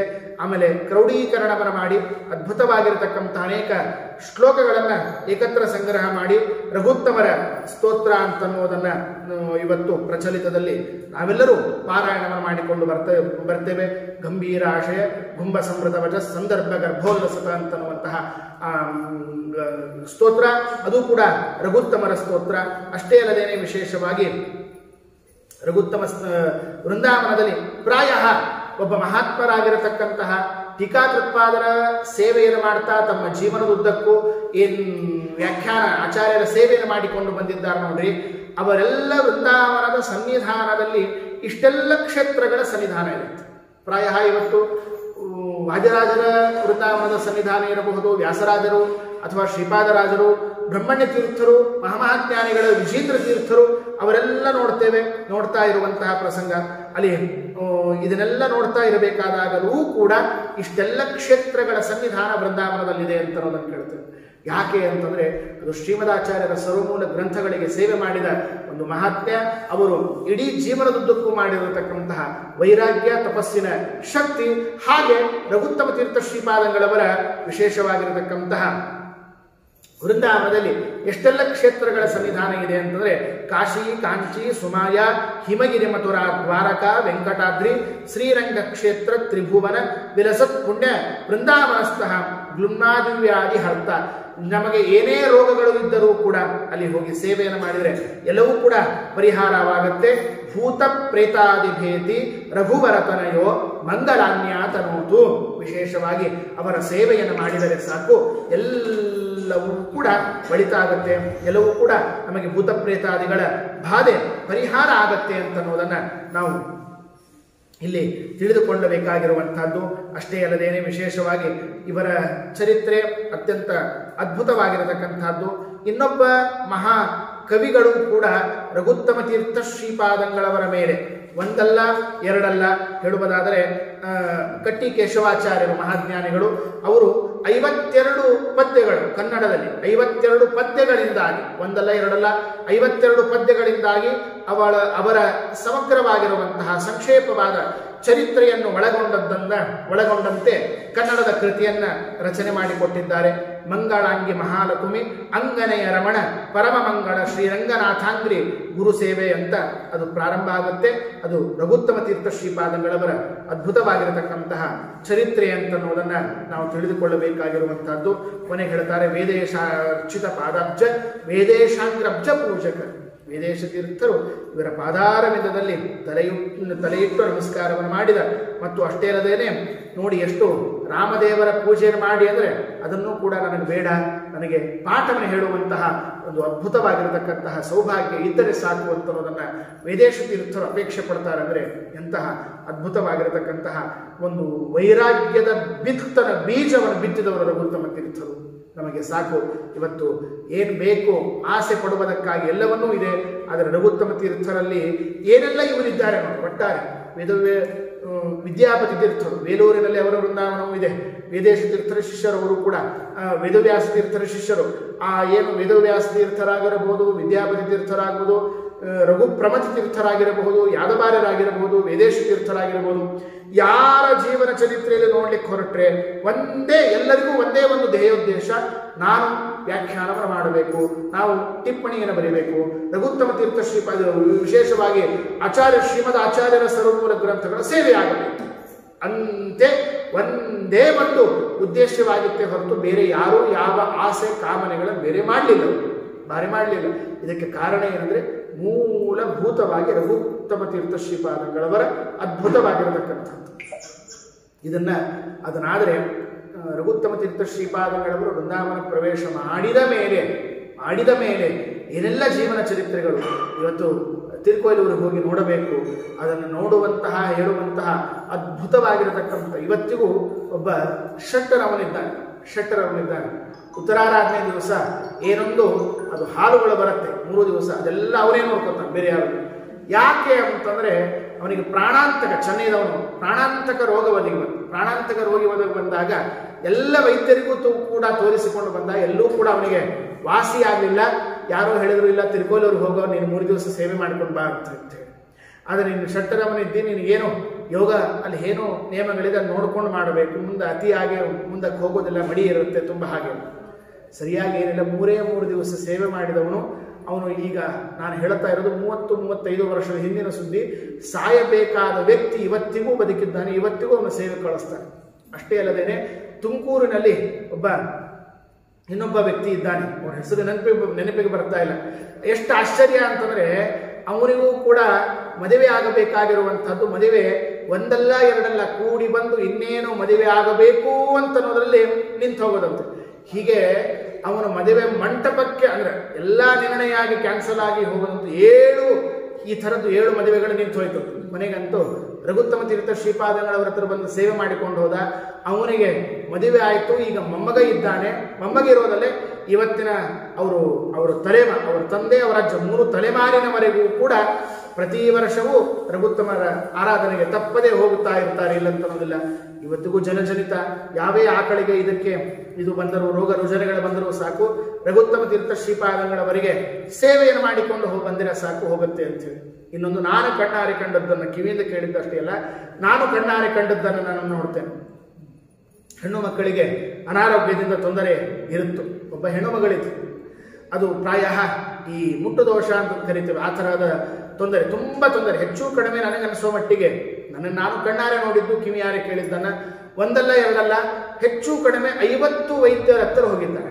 50 ವೈದ್ಯರ ಹತ್ರ, ಇಂಗ್ಲಿಷ್ ಡಾಕ್ಟರ್ ಆಯ್ತು, ಆಯುರ್ವೇದಿಕದವರಾಯ್ತು, ಕೊನೆಗೆ ನಾಟಿ ವೈದ್ಯರಾಯ್ತು, ಅವ್ರ ಹತ್ರನೂ ಹೋಗಿ ಬಂದದ್ದಾಯ್ತು. ಕೊನೆಗೆ ಅದು ರೋಗ ವಾಸಿ ಆಗೋ ಲಕ್ಷಣಗಳು ಕಾಣಿಸ್ತಾ ಇಲ್ಲ, ಉಲ್ಬಣ ಆಗ್ತಾ ಇದೆ. ಏನಾಗಬೇಕು ಅಂತ ಚಿಂತೆ ಇಲ್ಲ. ಏನು ವಯಸ್ಸಾಗಿದೆಯಪ್ಪ ಅಂದ್ರೆ ಬೇರೆ ಮಾತು. ಅಷ್ಟಲ್ಲ, ಈಗ ತಾನೇ 30 ವಯಸ್ಸು. ನಾನು ಹೇಳ್ತಾ ಇರೋ ಘಟನೆ ಬಹಳ ಏನಲ್ಲ, ಈಗೊಂದು 4 ವರ್ಷದ ಹಿಂದೆ ನಡೆದಿರುವಂತಹ ಘಟನೆ. 30 ವಯಸ್ಸಿನ ಚಿಕ್ಕ ಹುಡುಗಿ ಅಂಥವಳು ಕೂಡ ಚಿಂತಾಕ್ರಾಂತಳಾಗಿ, ಇದು ದೋಷ ಪರಿಹಾರ ಆದರೆ ಸಾಕು, ಎಲ್ಲ ವೈದ್ಯರು ಕೈ ಚೆಲ್ಲಿದ್ದಾರೆ, ಆಗ್ತಾ ಇಲ್ಲ ಅಂತೇಳಿ. ಅಂಥದ್ದು ಏನೇನೇನೂ ಇಲ್ಲ. ರಘುತ್ತಮ ತೀರ್ಥ ಶ್ರೀಪಾದಂಗಳವರ ಹತ್ರ ಸೇವೆನೂ ಮಾಡಲಿಲ್ಲ. ದರ್ಶನಕ್ಕೆ ಹೋದಾಗ ಸಹಜವಾಗಿ ರಘುತ್ತಮರಿಗೆ ನಮಸ್ಕಾರ ಮಾಡ್ತಾ ಇರಬೇಕಾದಾಗ, ಸ್ವಾಮಿ ನಿಮ್ಮ ಹತ್ರ ನನಗೆ ಈ ರೋಗ ವಾಸಿ ಆದರೆ ಮತ್ತೊಂದು ಬಾರಿ ಬಂದು ನಿಮ್ಮ ಹತ್ರ ಸೇವೆ ಮಾಡಿಕೊಂಡು ಹೋಗ್ತೇನೆ ಅಂತ ಹೋದವಳು ತಿರುಗಿ ಅಲ್ಲಿ ರಘುತ್ತಮ ತೀರ್ಥರ ಅವತ್ತು ದಿವಸ ಒಂದೇ ದಿವಸ ಇದ್ದದ್ದು, ಬಹಳ ಏನಿಲ್ಲ, ಒಂದು 8-10 ಪ್ರದಕ್ಷಿಣೆ ಹಾಕಿ ನಮಸ್ಕಾರ ಮಾಡುವಾಗ ಬೇಡಿಕೊಂಡದ್ದಿಷ್ಟೇ. ಇದನ್ನಿಷ್ಟು 50 ಜನರ ವೈದ್ಯರ ಹತ್ರ ಹೋದರೂ ಆಗಲಿಲ್ಲ, ಈಗ ನೀವೇ ವಾಸಿ ಮಾಡಬೇಕಂತ ಹೇಳಿ ಅಷ್ಟು ಪ್ರದಕ್ಷಿಣೆ ಹಾಕಿದ್ದಾರೆ. ಊಟ ಮುಗಿಸ್ಕೊಂಡು ಮನೆಗೆ ಬಂದರೆ ಆ ರೋಗ ಇದ್ದದ್ದು ಗುರುತೂ ಇಲ್ಲದೆ ಇದ್ದಂತೆ 2 ದಿನದಲ್ಲಿ ಮಾಯವಾಗಿದೆ. ಈ ತರಹದ ಅನೇಕ ದೃಷ್ಟಾಂತಗಳು ಇದೆ. ಇವತ್ತಿನ ದಿವಸ ಆ ವ್ಯಕ್ತಿಯೂ ಕೂಡ ನಮ್ಮ ಕಣ್ಣೆದುರಿಗೆ ನೋಡ್ಲಿಕ್ಕೆ ಸಿಗ್ತಾನೆ, ಇಲ್ಲ ಅಂತ ಅನ್ನೋದ್ರ ಭೇಟಿ ಹಾಕ್ಲಿಕ್ಕೆ ಸಿಗ್ತಾನೆ. ಆದರೆ ಜನಜನಿತ ಎಂದೋ 100 ವರ್ಷದ ಹಿಂದೆ ನಡೆದು ಹೋದ ಘಟನೆ ಅಲ್ಲ, ಈಗ ತಾನೇ 2-3 ವರ್ಷದ ಹಿಂದೆ ನಡೆದು ಹೋಗಿರುವಂತಹ ಘಟನೆ. ಆದರೆ ನಾವು ಎಷ್ಟರ ಮಟ್ಟಿಗೆ ವಿಶ್ವಾಸವನ್ನು ಗುರುಗಳಲ್ಲಿ ಇಟ್ಟುಕೊಳ್ಳುತ್ತೇವೆ, ಅಷ್ಟು ಪರಿಪೂರ್ಣ ಮಟ್ಟದಲ್ಲಿ ನಂಬಿಕೆ, ಅವರಿಂದ ಅನುಗ್ರಹ ನಮಗೆ ಸಿಗುತ್ತೆ ಅಂತನ್ನುವಂತಹದ್ದು ನಾವು ಇಟ್ಟುಕೊಳ್ಳಬೇಕಾಗಿರುವಂತಹದ್ದು. ರಘುತ್ತಮ ಸ್ತೋತ್ರಂ ಅಷ್ಟಕಮ್ಯ ಪಠೇನ್ನರಃ. ಆ ರಘುತ್ತಮರ ಸ್ತೋತ್ರವನ್ನ ಯಾರು ಹೇಳ್ತಾರೋ, ಯಾರು ಕೇಳ್ತಾರೋ ವಿಶೇಷವಾಗಿರತಕ್ಕಂತಹ ಅವರು ಅನುಗ್ರಹವನ್ನು ಮಾಡ್ತಾರೆ. ರಘುತ್ತಮರ ವೃಂದಾವನವನ್ನ ದರ್ಶನವನ್ನು ಮಾಡಿಕೊಂಡರೆ ಸಾಕು, ಸಮಗ್ರವಾಗಿರತಕ್ಕಂತಹ ಉತ್ತರ ಮತ್ತು ದಕ್ಷಿಣ ಯಾತ್ರೆ ಮಾಡಿದ ಪುಣ್ಯವನ್ನು ಬರುತ್ತೆ ಅಂತ ಅನ್ನೋದನ್ನ ನಮಗೆ ತಿಳಿಸಿಕೊಡ್ತಾರೆ. ಇಂಥ ಅಷ್ಟೇ ಬಿಟ್ಟು ಬಿಡ್ರಿ, ರಘುತ್ತಮ ತೀರ್ಥ ಶ್ರೀಪಾದಂಗಳವರು ವೇದೇಶ ತೀರ್ಥರನ್ನು ಸಮಾಜಕ್ಕೆ ಕೊಟ್ಟದ್ದು. ವೇದೇಶ ತೀರ್ಥರವರ ಮಹಿಮೆ ವಂದನೆ ಹೇಳಿ ನಾನು ಮುಗಿಸಿಬಿಡ್ತೇನೆ, ಬಹಳ ಏನಿಲ್ಲ. ಆಗಿನ ಕಾಲಕ್ಕೆ ಎಲ್ಲ ಕಡೆಗೆ ಬರಗಾಲ ಬಂದಾಗ ಹಣದ ಬರಗಾಲವೂ ಇತ್ತು, ನೀರಿನ ಬರಗಾಲವೂ ಇತ್ತು. ಹೋಗಿ ವೇದೇಶ ತೀರ್ಥರ ಹತ್ತಿರ, ವೇದವ್ಯಾಸ ತೀರ್ಥರ ಹತ್ರ ಹೋಗಿ ಬೇಡಿಕೊಂಡ್ರೆ, ವೇದವ್ಯಾಸ ತೀರ್ಥರಂತಾರೆ ಕಾಳಜಿ ಮಾಡಬೇಡ್ರಿ, ನಾಳೆ ಬೆಳಕರೋದ್ರಲ್ಲಿ ಮಳೆ ಬರುತ್ತೆ ಅಂತ ಹೇಳಿ ನೀರಿನ ಜೊತೆಗೆ ಬಂಗಾರದ ಮಳೆಯನ್ನೂ ಕೂಡ ತರಿಸಿದ ಮಹಾನುಭಾವರು ವೇದವ್ಯಾಸ ತೀರ್ಥ ಶ್ರೀಪಾದಗಳು. ಒಂದು ನಕ್ಷತ್ರ ಇದೆ, ಆ ನಕ್ಷತ್ರ ನನಗೆ ನೆನಪಿಲ್ಲ, ಅಲ್ಲಿ ಅರ್ಚಕರಿಗೆ ನೆನಪಿದೆ, ತುಂಬಾ ಚೆನ್ನಾಗಿ ನಾನು ಕೇಳಿದ್ದೆ, ನೆನಪಾರಿದ್ದೇನೆ, ಇಲ್ಲಂತ ಅನ್ನೋದಿಲ್ಲ. ಇವತ್ತಿಗೂ ಕೂಡ ಆ ಒಂದು ನಕ್ಷತ್ರ, ಮಳೆಗಾಲದಲ್ಲಿ ಆ ನಕ್ಷತ್ರ ಬಂದಾಗ ಮಳೆ ಬರುತ್ತಂತೆ. ಮಳೆ ಬಂದಾಗ ಎಲ್ಲಿಯೋ ಒಂದು ಕಡೆಗೆ ಒಂದು ಗುಂಜಿ ಬಂಗಾರ ಬಿದ್ದೆ ಬೀಳುತ್ತೆ. ಅವರೇ ಹೇಳಿದ್ರು, ನಾವು ಪೂಜೆ ಮಾಡ್ಲಿಕ್ಕೆ ಇಷ್ಟು ವರ್ಷ ಆಯ್ತು, ನಮಗೆ 6-7 ಬಾರಿ ಬಂಗಾರ ಸಿಕ್ಕಿದೆ, ಇಲ್ಲಿ 6-7 ಬಾರಿ ಬಂಗಾರ ಸಿಕ್ಕಿದೆ ಅಂತೇಳಿ. ಅಂತಹ ವೇದವ್ಯಾಸ ತೀರ್ಥರನ್ನು ಕೊಟ್ಟವರು ರಘುತ್ತಮ ತೀರ್ಥ ಶ್ರೀಪಾದಗಳವರು. ಅಷ್ಟೇ ಅಲ್ಲದೇನೆ ವೇದವ್ಯಾಸ ತೀರ್ಥ ಶ್ರೀಪಾದಂಗಳು ತಮ್ಮ ಉಟ್ಟ ಬಟ್ಟೆಯನ್ನ ಕೌಪೀನವನ್ನ ಬೆಂಕಿಯಲ್ಲಿ ಹಾಕಿದರೂ ಕೂಡ ಸುಡಲಿಲ್ಲ ಅಂತ ನಾವು ಕಥೆಯನ್ನು ಕೇಳ್ತೇವೆ. ಅದು ರಘುತ್ತಮ ತೀರ್ಥರ ಅನುಗ್ರಹ ಅಂತ ಅನ್ನೋದನ್ನ ನಾವು ಭಾವಿಸಬೇಕಾಗಿರುವಂತಹದ್ದು. ಅಂತಹ ರಘುತ್ತಮ ತೀರ್ಥ ಶ್ರೀಪಾದಂಗಳವರ ಯಥಾಮತಿಯಾಗಿ ಸ್ಮರಣೆಯನ್ನ ನಮ್ಮ ಯೋಗ್ಯತೆಗೆ ಅನುಗುಣವಾಗಿ ಮಾಡಿದ್ದೇವೆ. ಇದರಲ್ಲಿ ಏನಾದರೂ ಕೂಡ ಆ ಗುರುಗಳ ಸ್ಮರಣೆ ಪ್ರಾಮಾಣಿಕವಾಗಿ ಇತ್ತು ಅಂದರೆ ಆ ಗುರುಗಳು ಅನುಗ್ರಹವನ್ನು ಮಾಡಿ ವಿಶೇಷವಾಗಿ 5 ಭಾವಬೋಧಗಳನ್ನು ಓದುವ ಸೌಭಾಗ್ಯ ಬೇಕು. 5 ಭಾವಬೋಧಗಳನ್ನು ಓದುವುದರ ಜೊತೆಗೆ ನನಗೆ ಹೆಚ್ಚು ಅದರಲ್ಲಿ ಒಲವು ಇದ್ದದ್ದು ತತ್ವಪ್ರಕಾಶಿಕ ಭಾವಬೋಧ. ಅಂದರೆ ಬೇರೆ ಗ್ರಂಥಗಳಲ್ಲಿ ಇಲ್ಲ ಅಂತ ಹೇಳೋ ದುಸ್ಸಾಹಸ ನಾನು ಮಾಡ್ತಾ ಇಲ್ಲ. ಅದು ಹೆಚ್ಚು ನಾನು ಅಧ್ಯಯನದಲ್ಲಿ ಅದನ್ನು ಒಳಗೊಂಡದ್ದು, ಅವರ ಸಂಗ್ರಹದದ್ದು, ಅವರ ಏಕಾಗ್ರತೆ ಒಂದೇ ನಮಗೆ ನೆನಪಿನಲ್ಲಿ. ಇವತ್ತಿನ ಸಾಫ್ಟ್ವೇರ್ ಯುಗದಲ್ಲಿ ನಾವೆಲ್ಲ ಕಾಲ ಕಳೀತಾ ಇದ್ದೇವಲ್ಲ, ಸಣ್ಣ ಚಿಪ್ಪಿನಲ್ಲಿ ಅವಕಾಶ, ಹಾಗೆ ಸಂಗ್ರಹವನ್ನು ಮಾಡಿ ಒಂದೇ ಮಾತಿನಲ್ಲಿ ಹೇಗೆ ನೆನಪಿಟ್ಟುಕೋಬೇಕು ಅಂತ ಅದನ್ನು ರಘುತ್ತಮ ತೀರ್ಥರ ತತ್ವಪ್ರಕಾಶಿಕ ಭಾವಬೋಧದಲ್ಲಿ ನಾವು ಕಾಣಬಹುದು. ಅಂತ ಅದನ್ನು ಓದುವ ಸೌಭಾಗ್ಯ ಗುರುಗಳು ನಮಗೆ ಇದೇ ಜನ್ಮಾಂತರದಲ್ಲಿ ಬೇಡ, ಇದೇ ಜನ್ಮದಲ್ಲಿ ಕೊಡಲಿ ಅಂತ ಹೇಳ್ತೇನೆ. ಜೊತೆಗೆ ಬೃಹದಾರಣ್ಯಕ ಭಾವಬೋಧ, ಏನು ಅದ್ಭುತವಾಗಿ ಬೃಹದಾರಣ್ಯಕ ಭಾವಬೋಧ ಬರೀತಾರೆ. ಹಾಗೆ ಅನೇಕ ಬಾರಿ ನಾನು ಪಾಠವನ್ನು ಹೇಳುವ ಪ್ರಸಂಗದಲ್ಲಿ ನೋಡ್ತೇವೆ. ಸಣ್ಣ ಶಬ್ದಗಳನ್ನು ಬಿಡಿಸಿ ಉಪನಿಷತ್ತುಗಳನ್ನು ಶಬ್ದಗಳನ್ನು ಹೇಗೆ ಬಿಡಿಸ್ಬೇಕು, ಅದಕ್ಕೇನು ಅರ್ಥ, ಏನು ಕಥೆ, ಬಹಳ ಸುಂದರವಾಗಿ ಸೂಚನೆಯನ್ನು ಮಾಡಿಕೊಡ್ತಾರೆ. ಅಂತಹ 5 ಭಾವಬೋಧಗಳನ್ನು ಓದುವ ಸೌಭಾಗ್ಯ ನಮಗೆ ಸಿಗಲಿ ಅಂಥೇಳಿ ರಘುತ್ತಮ ತೀರ್ಥ ಶ್ರೀಪಾದಂಗಳವರಲ್ಲಿ ಪ್ರಾರ್ಥನೆಯನ್ನು ಮಾಡ್ತಾ, ಏನಾದರೂ ತಪ್ಪು ಇದ್ದರೆ ಅದು ನಾನು ಅಜ್ಞಾನ ಮೂಲಕವಾಗಿ ಬಂದದ್ದು, ಅದನ್ನು ಗಣನೆ ಮಾಡದೇನೆ ಗುಣಗಳನ್ನು ಮಾತ್ರ ಗಣನೆ ಮಾಡಬೇಕು ಅಂತ ಹೇಳ್ತಾ, ಅನೇನ ಭಾವಿಯ ಪುಣ್ಯಂ ಅವಾಪ್ನೋತು ಗುರುರ್ಮಮ. ಶ್ರೀಕೃಷ್ಣಾರ್ಪಣಮಸ್ತು.